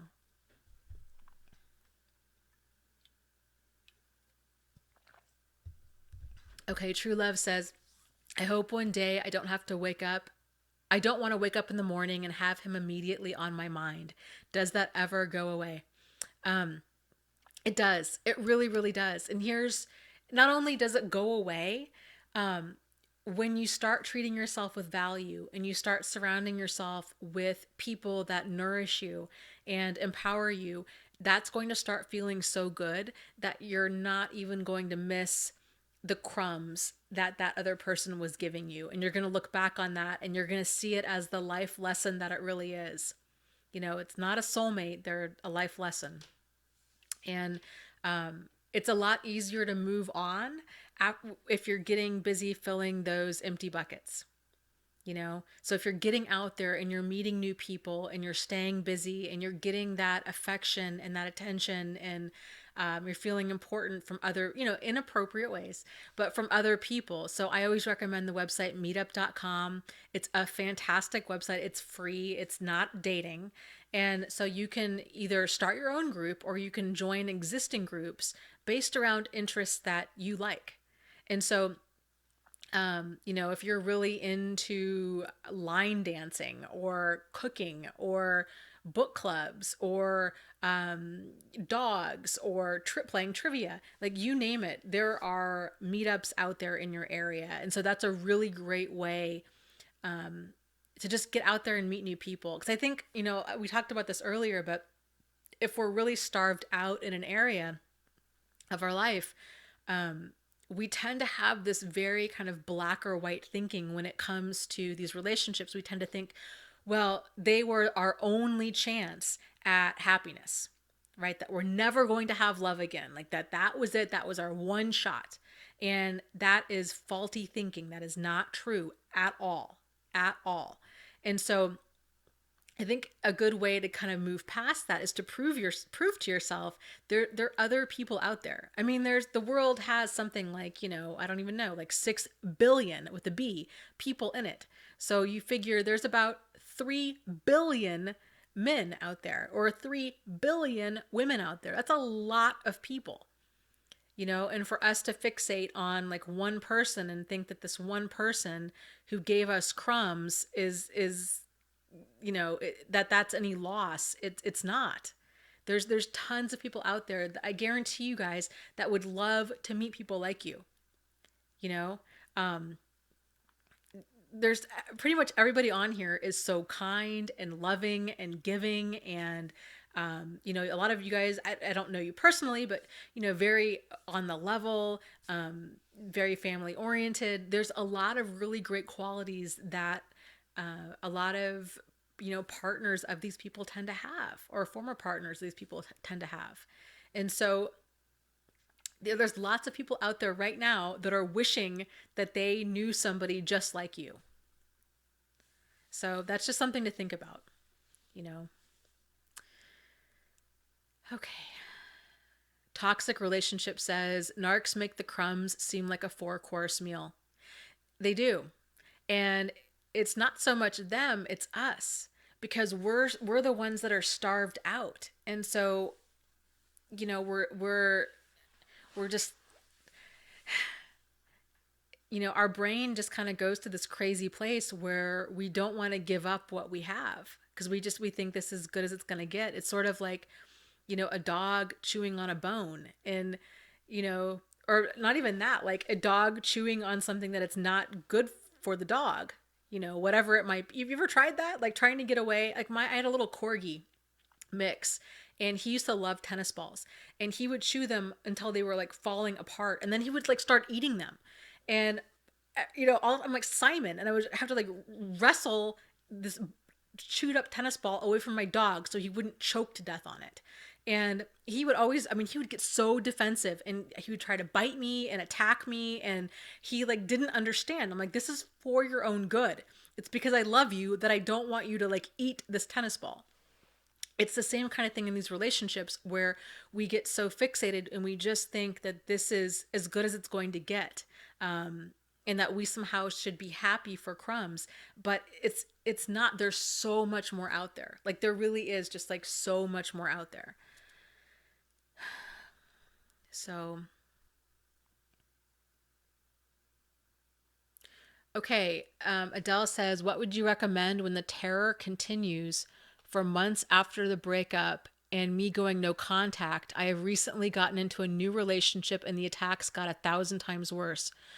Um, So, okay, overcoming understandings, going to bed. So, good night. We'll see you next Wednesday, and I'm sure I'll see you on Instagram. And for those of you that are new, Overcoming Understanding has a YouTube channel as well that's on narcissism. So, it would be really great if you guys could go check out her channel and subscribe to it because she's new at this and she's being really brave and talking about her stories too. So, okay. Love to you. I'll see you on Instagram. Um, so how do you handle attacks on your in your life? What kind of attacks are you experiencing? What is he doing? Is it verbal or is it physical? Is it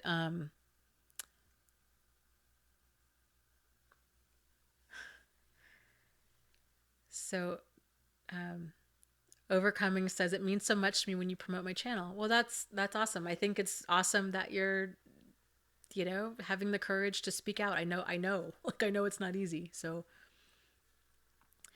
um let's see. Cool. Adele subscribed. That's cool.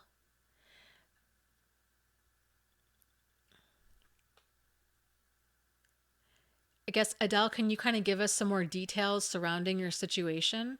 Have you are are you feeling threatened? Do you think he's going to hurt you? Is he saying anything? Have you spoken to the police? What does your new relationship say? This new person say? Have they had a confrontation?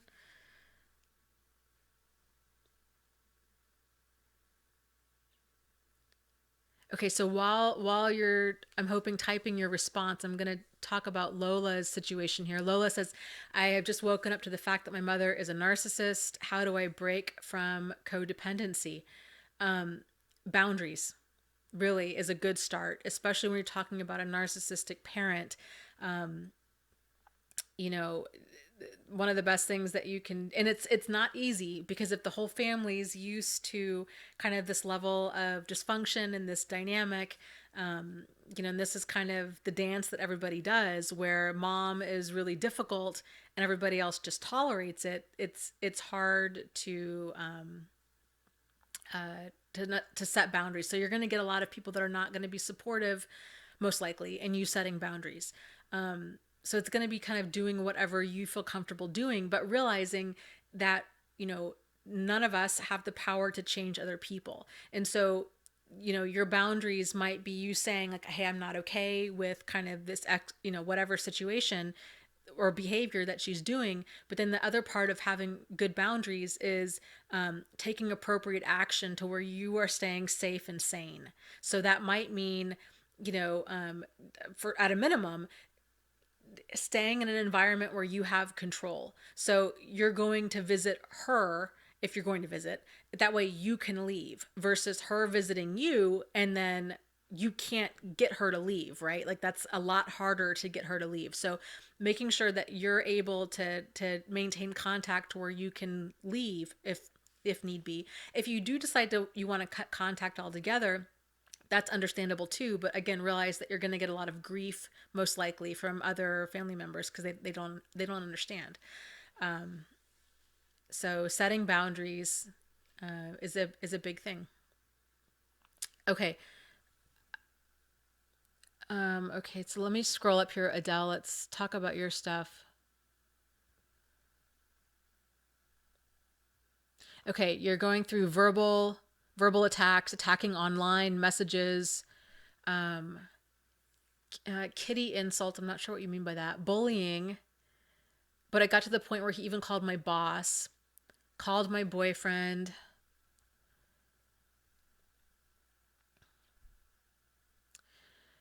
Um, okay, so how? Okay. It's disgusting. He's been able to get all these people he knows to attack me, my family, my new boyfriend as well. Just literally trying to ruin my life, sabotaging everything I do. I was okay, but no healthy person can handle this on a daily basis. Yeah, it's absolutely incredibly draining. And, you know, it's not uncommon for people to move for this very reason because they tend to not let up and they have a hard time letting go and moving on. And the reason they have a hard time letting go is this goes back to this whole reality one, right? So they have abusive people are all about getting and maintaining power and control over other people and over the situation. And that's why he's doing this. And that's why he might not ever let go. So if it's causing you this much stress day in and day out, and okay, so Adele said the police said that they can't do anything unless he literally hurt me physically.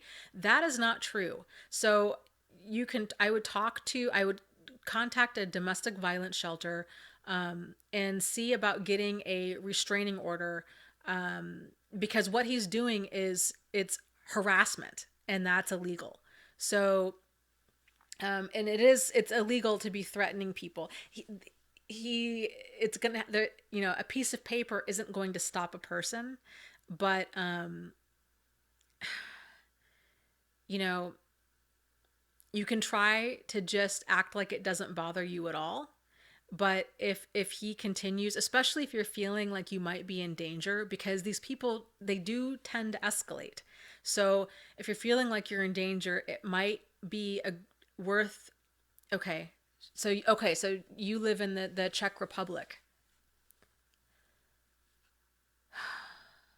Yes, M. Fisher, that's good advice. M. Fisher says you might also need to eliminate the people in your life who are sharing this information with you. Yes, I would agree. Unfortunately, because these people can be so convincing and they can really do a great job at playing the victim in a lot of this. They do a great job at creating those other flying monkeys and getting people, tangled up in believing them and in believing their stories. And so, um, it's it's not easy. So I would just encourage you to do whatever you need to do in order to stay safe or sane. And that might mean moving. It might mean cutting a lot of people out of your life. It might mean it's going to mean whatever it's going to mean.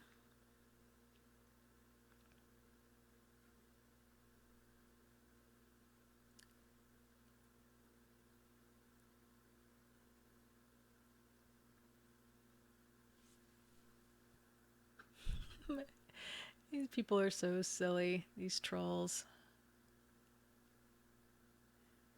I just find it funny. Okay, so like we've got this troll in here, and he's basically like, "You guys are so dumb. Like, if we're so dumb, then why are you here? Like, what does that say about you? Like, get a life, dude. You're gone. Bye bye."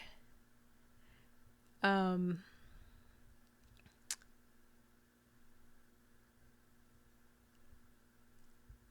let's see.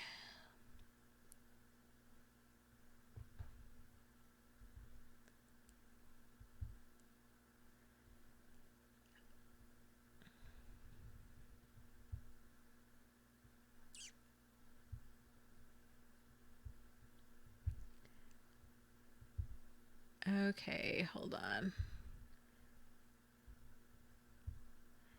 Okay, I am making Doug and okay, the comments are going too fast. Um, okay, Doug and Holocene Man are now moderators. And we're going to make Goddess a moderator, and C. Megan is a moderator.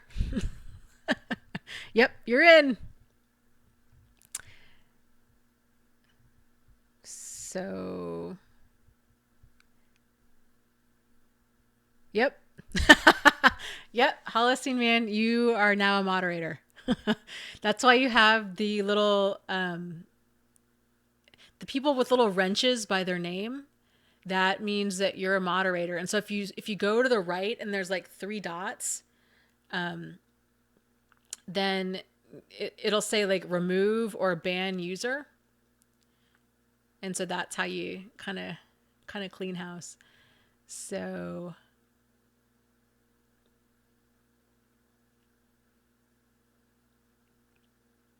okay, Adele says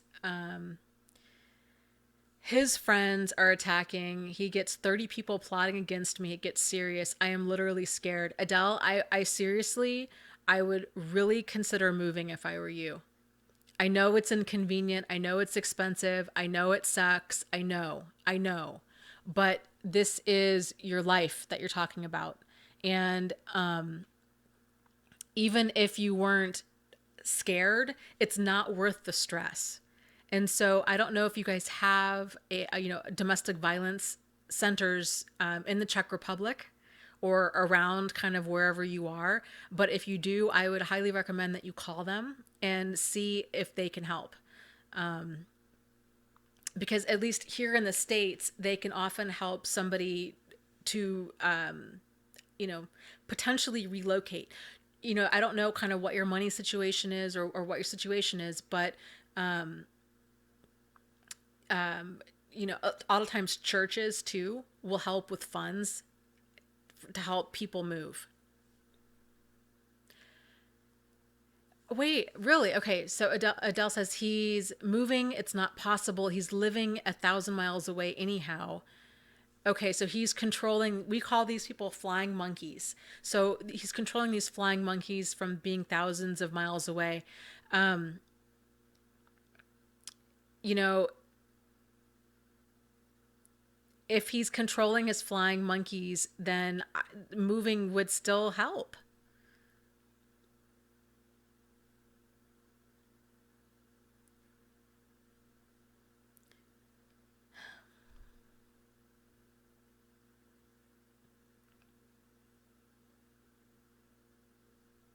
Yeah, that's the thing. Like, there's nothing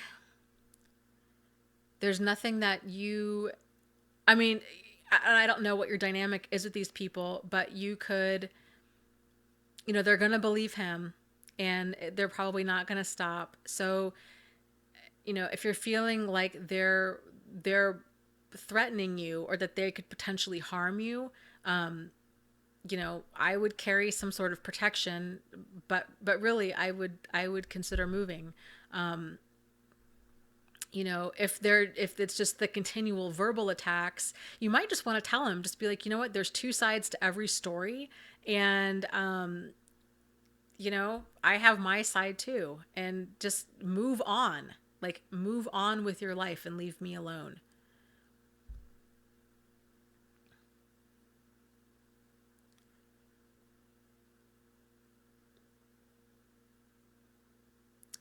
Adele says, it's impossible. I can't move away from everything I have. That's insane. I know it sounds insane, but it's sometimes that's what people have to do in order to get safe and sane, get safety and sanity back in their life. And I get it. I totally I get it. You know,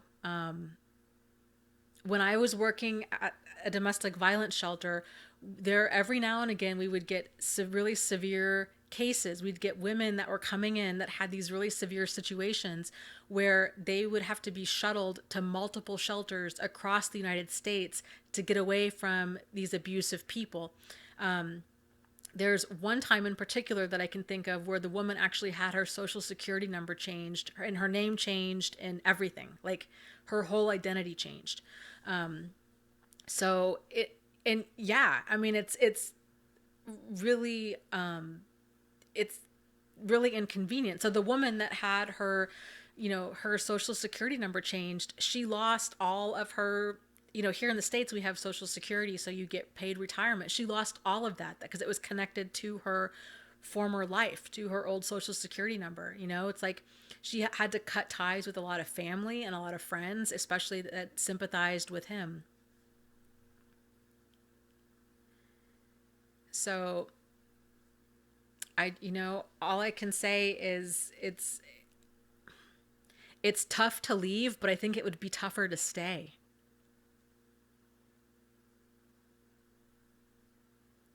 You know? Oh, I'm so sorry that you're going through that. It's gotta just be exhausting.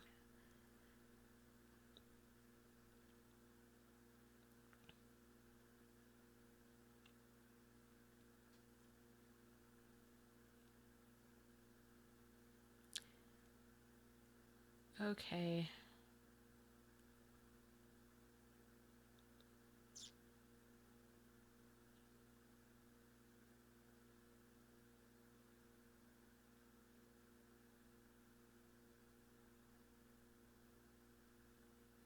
Let me scroll down here. Holocene Man says, my ex, Narc, threatened to have my social security number published on the net. That's a new one. I'm surprised that I haven't heard that more. That seems like like something that they would say more often, because that would really be inconvenient for somebody. I I did the whole like credit monitoring thing when I found out about Jack, because I had put him on all my credit cards. I had just really tangled things up, and I was terrified that that was gonna really come back to bite me.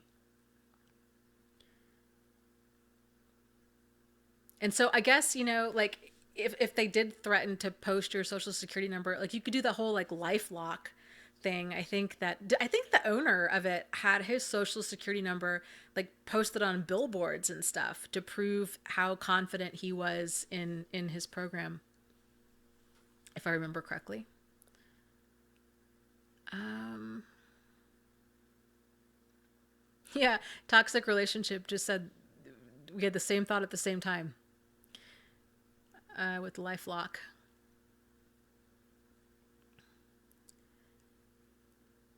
Okay, yeah. See, Megan says, I moved to a new place I'd never been. I knew no one. It was the only way that I could get my life back. Yeah, there's a lot of peace that comes from, you know, uh, having a fresh start and a clean slate, and not looking over your shoulder and not worrying that you're going to run into this person at the grocery store or run into anybody else that they know.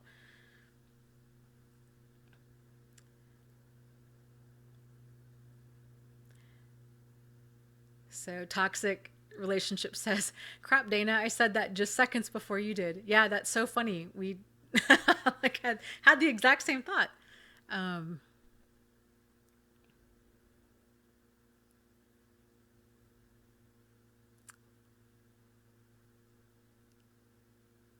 let's see.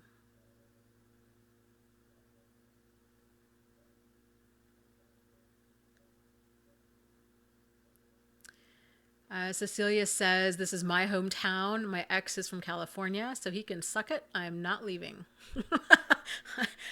You know, if that's what you want to do and you want to dig in and you like it, and so be it, then so be it. Yeah.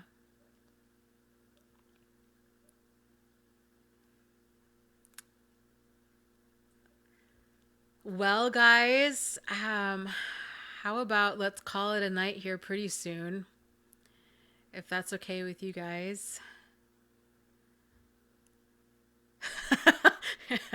Yeah, Toxic and Pepper are both laughing about the whole, well, he can just suck it. I agree. I think that's hilarious. And I think, if you're not feeling like you're in danger and you're just kind of drawing your line in the sand and you're like, I'm not going to let this person destroy my life, then yeah, more power to you, you know?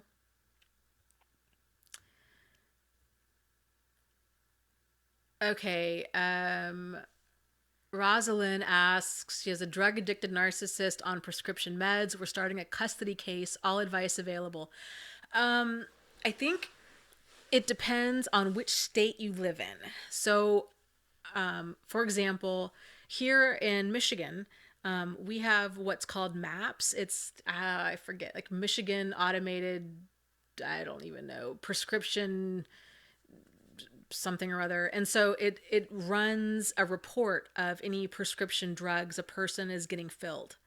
So I'm a nurse, and so we do this a lot with different patients if there's concerns that they're abusing drugs, or if they're getting. Sometimes we'll have patients that are confused, and they're going to multiple doctors, and then different doctors aren't stopping certain prescriptions, and so people might be on like 3 times the amount of sedating drugs, and not they might not mean to, and sometimes they do mean to, but sometimes they don't, and so we'll pull a MAPS report on them, and so it'll tell us like what controlled substances they're getting filled and when, and so that might be something that your attorney can do. And because it doesn't matter who the doctor is, it doesn't matter where they get the meds filled, it's in the MAPS system for controlled substances. And so I think there's a lot of states out there that have that a similar kind of system, so that's worth looking into. That'll help build your paper trail for your case to say, yeah, he's got a prescription drug problem. And again, paper trail, paper trail, paper trail with everything, because it's going to be your word against his. And they can oftentimes be very convincing. They can be very charming. So making sure that you're getting any communication in, either voicemails or text messages or emails, these kinds of things, so you can show it in court. So, okay, Doug says, "Thank you, Dana, for a fantastic live stream and a wonderful advice. I will try to do more nice things. And if I have the health, I will try and look more into filling that bucket, but don't hold your breath." Well, you know what, Doug? I think you can do a lot of stuff online. And I know that you're not super comfortable going out there in person, but just from my personal experience with you, you always bring so much love and light to any conversation that you're a part of. So, you know, you bring lots of smiles wherever you go. And if you're going to just keep that light and love online, then that's okay too, you know. So, just spread it around, because the world needs more people like you. Okay? So okay, so nice to connect with you guys. Pepper was saying, nice to connect, and Cecilia saying, "Adrian, you're so nice to me." Yes, Adrian is I mean, Adrian and Doug both are like just the nicest men ever. Like they're so, and I don't mean to say that other men aren't, because they are on here. I mean, really everybody on here is just a really awesome human being. And I just really love you guys. Um, so, okay. B Major says, my kids are listening to you while we're playing Monopoly. Can you say hi, Mackenzie and Austin? Hi, Mackenzie and Austin. So you guys listen every Wednesday night. Well, okay. So now I know that we've got kids listening. We will definitely make sure to keep this family friendly. But yes, hi, Mackenzie and Austin. I think that's really cool that you guys are listening to this. And I hope you're starting lots of interesting conversations and that you're able to talk about this kind of stuff as a family, and that you're going to learn lots about healthy boundaries and how to value yourself, because it's important, right? So, um, okay, so Cecilia is talking about her channel. She does vlogs and personal stories about my life and such. Um, well, okay, so yeah, if you guys, Cecilia, can you post your channel name? Henry's telling me different words to not say. Yes, I um, will definitely make sure to keep this PG from here on out.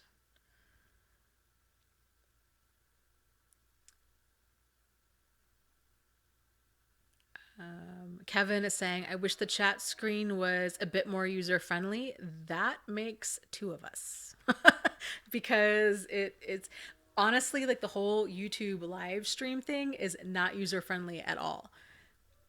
Okay, so Cecilia's channel is called I've Dropped My Glasses. That's cute.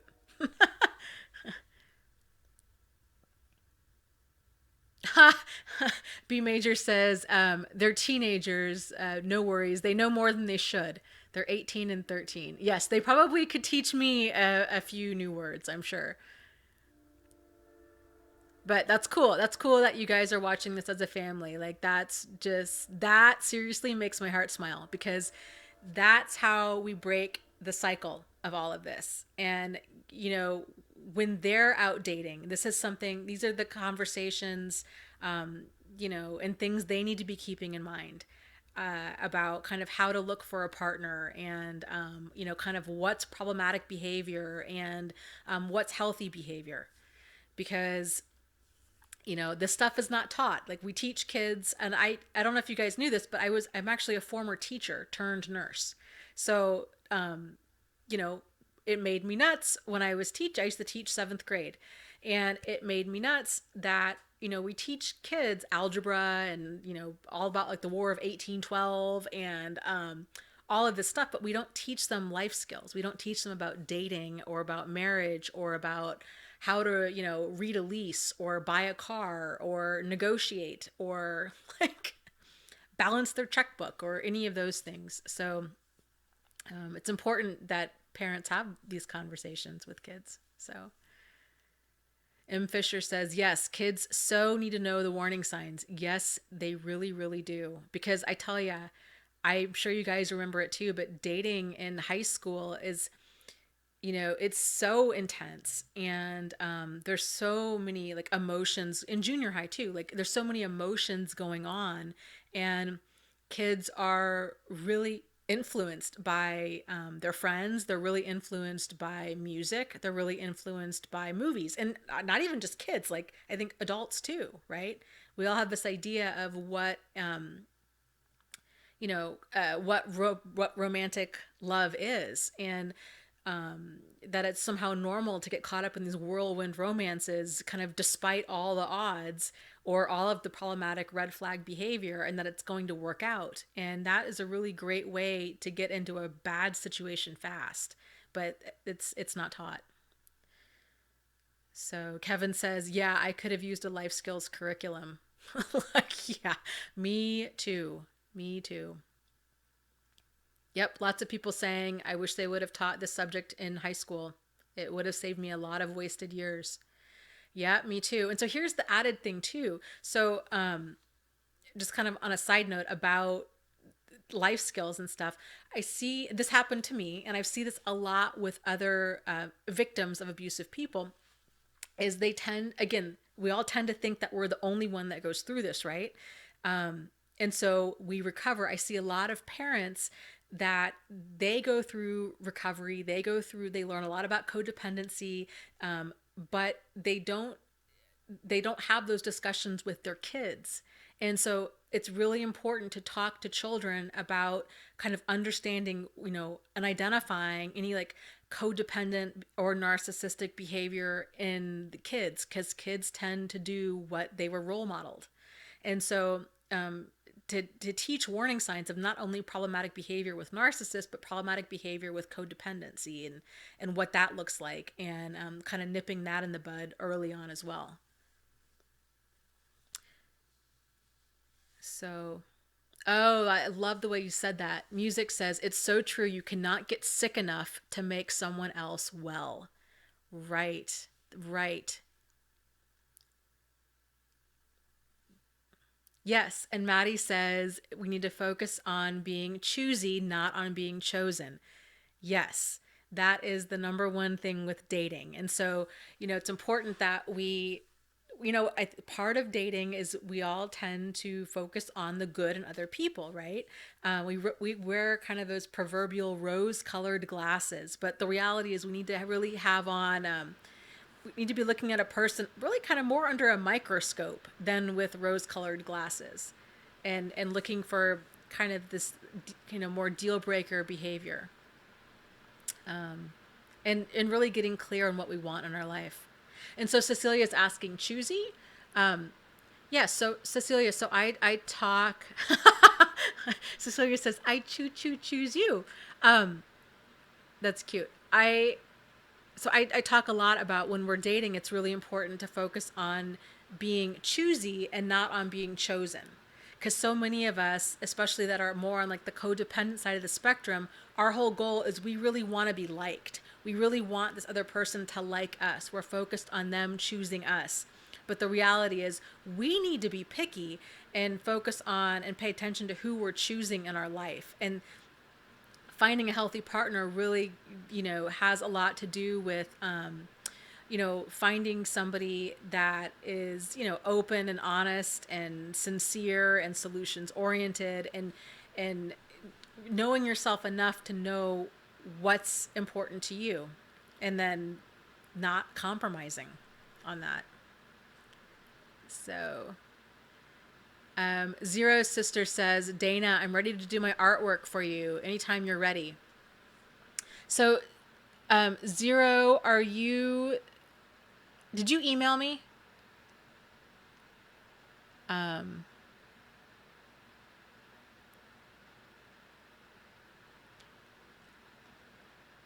I was talking to an artist the other day.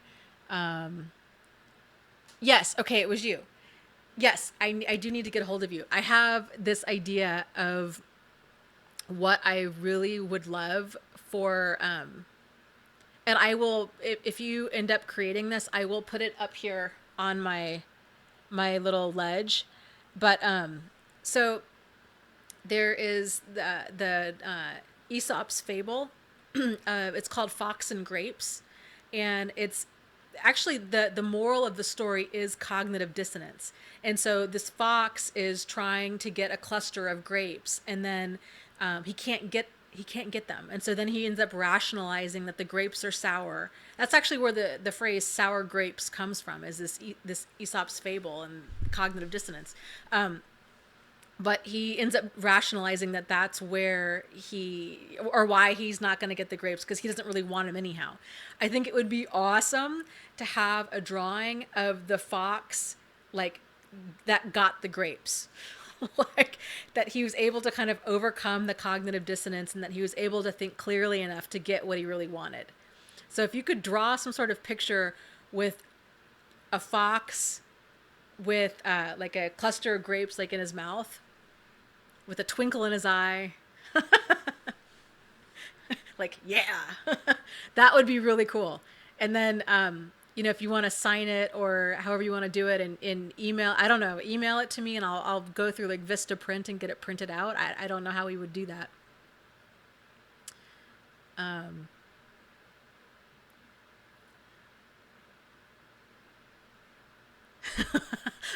Pepper's like, wait, what? Grapes? Fox with grapes? What's going on?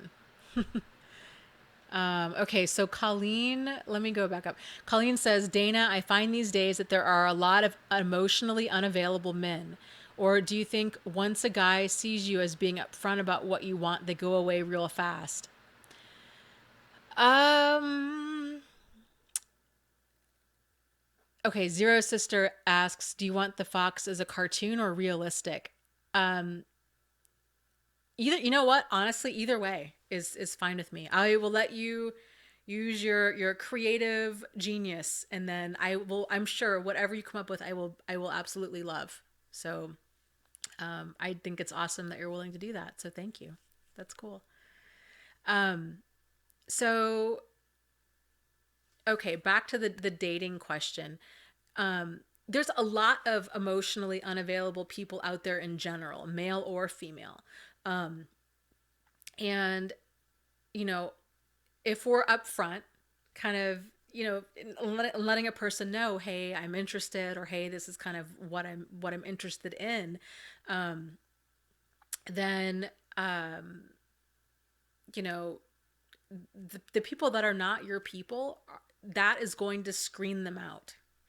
And that can kind of get discouraging over time because it's sort of like, you really want to find somebody if you really want to be in a relationship, but it's kind of the whole is you got to kiss a lot of frogs kind of a thing. I mean, it's the best way to find emotionally available people is to be emotionally available yourself and to treat yourself with value to where you're not moving fast, that you're focused on being choosy, and you're taking time to get to really know them, and you're not bringing in any type of like sex or anything quickly.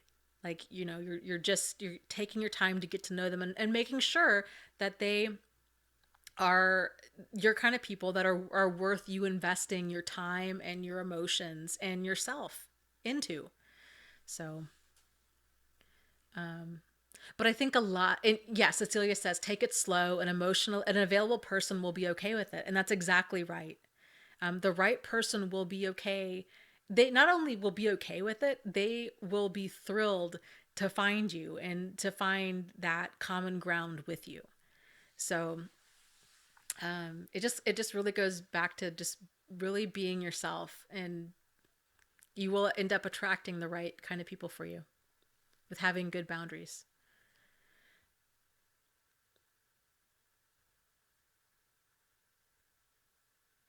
Okay. Yeah, good job. Good boundaries. Cecilia's saying, this guy I started talking to again wanted to get physical right out of the gate. I think he felt entitled because we were involved before, so I shut that down. Yeah, and good for you, right? So like it doesn't matter what the previous circumstances were. It's your body, it's your emotions, it's your time, it's your self-esteem, your self-worth. This is about you, and this is about you doing, being choosy, and that's part of valuing yourself. So I think that's awesome that you were able to slow that train down and hop off.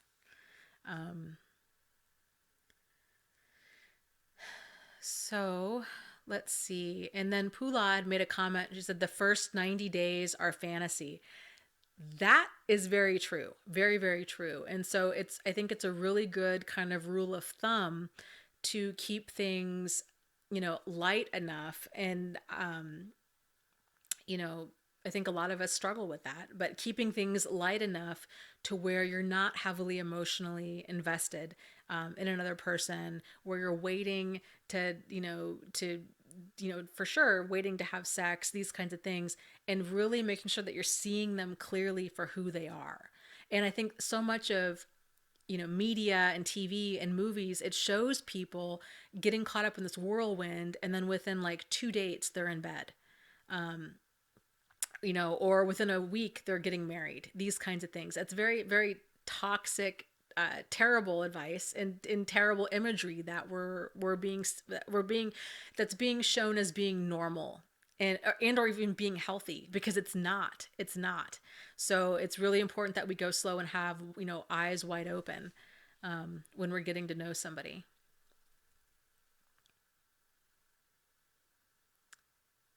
I love that. Yeah. Okay. So M. Fisher says, if it's a good idea today, it will be a good idea a month or a year from today. And that's right. So you are in charge. This is all about like you keeping, like your power and control within yourself, and not giving that away to somebody else. Great point, Adrian. Adrian says, someone who really wants sex cannot see your heart, so they don't really think about you. Value yourself, and they will be gone right away.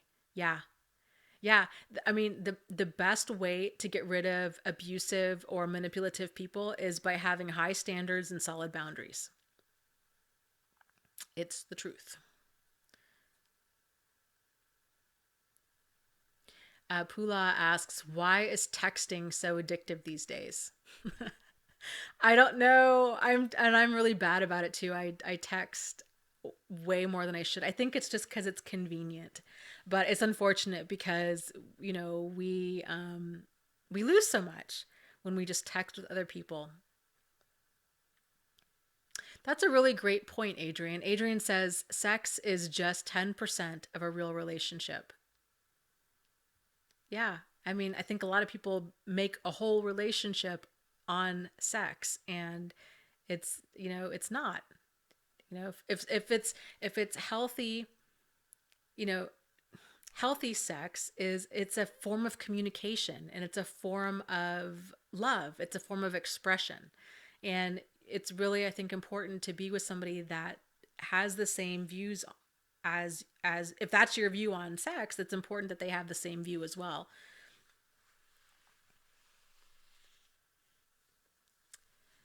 Let's see. Jameson says to a narc it's like 90%. Yeah, it is. Like you're very right about that. Oh my gosh. Pepper says she met her ex through web TV, if anybody remembers that. She's like, I'm showing my age now. That's funny. Do you remember like this was about around the time of like web TV. There was a thing called Yak. I think it was like YAK, and it was like a box, and it was internet, but it was just the weirdest thing, and it was like a giant chat room, and people would get in there, and they would meet up through like these like Yak chats or Yak boxes. It wasn't even a computer. Like I don't remember like what it even was, but yeah, that was weird. That was going. We had that uh, when I was like 15, so 23 years ago. Yeah. So I just showed my age too. Pepper says, I was diagnosed with an anxiety disorder and a panic attack disorder. The doc said she thinks I have PTSD. So, yes, a lot of people do. That is more common than not, especially after going through an abusive or toxic relationship of any kind. So, I guess in a sense, I would almost be worried about you if you didn't have those things, because it is so common, and it's your brain's way of trying to process what happened to you. So I think try to kind of just realize that it's it's a normal response to an abnormal situation. It is what you're experiencing. And you know generally it does, it does tend to pass in time. I will tell you, one of the biggest things that helped me, and I really recommend this to anybody kind of regardless of their faith, is there's a lot of concepts in Buddhism that I think are really, really helpful as far as with mindfulness, with slowing things down, with paying attention to your emotions, with paying attention to your thoughts, with kind of learning to control all of that.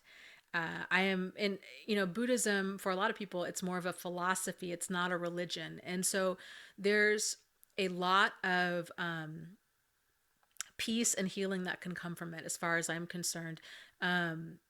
My favorite kind of along the lines of Buddhist teaching, well, Ram Dass is fantastic. And Eckhart Tolle, I love him as well. And so they're both on YouTube, and I found a tremendous amount of peace in watching a lot of their videos and really embrace. And that's where this whole, where is it? My Buddha board comes from. Really, it was after reading The Power of Now and deciding I needed to really get control over the mindset that I wanted to have, because I felt like I was sinking in quicksand, and I was having a lot of panic attacks, and wasn't sleeping, and I didn't know what was wrong. So, and of course, I thought it was only me because I didn't know that everybody else that was going through this was also going through things that were very, very similar. Yeah. Thinen, Thinen Chat. I forget. I'm butchering his name. He's fantastic too. He's a Buddhist monk.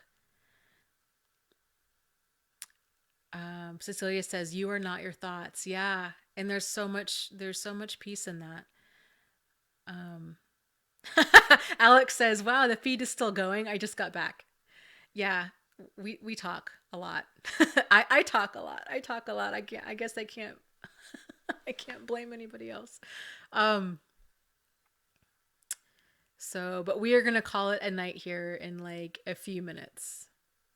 Yeah, Tina says A New Earth literally saved my life. Tolle is amazing. I felt the exact same way. Like, I came across that book when I was going through my divorce, and it really, really, really helped to keep me grounded. And then, fast forward to the ending of my relationship with Jack, that was the book that I went through. There's actually a like a kind of like a condensed version of The Power of Now, where like you can just flip it open and there's a bunch of quotes.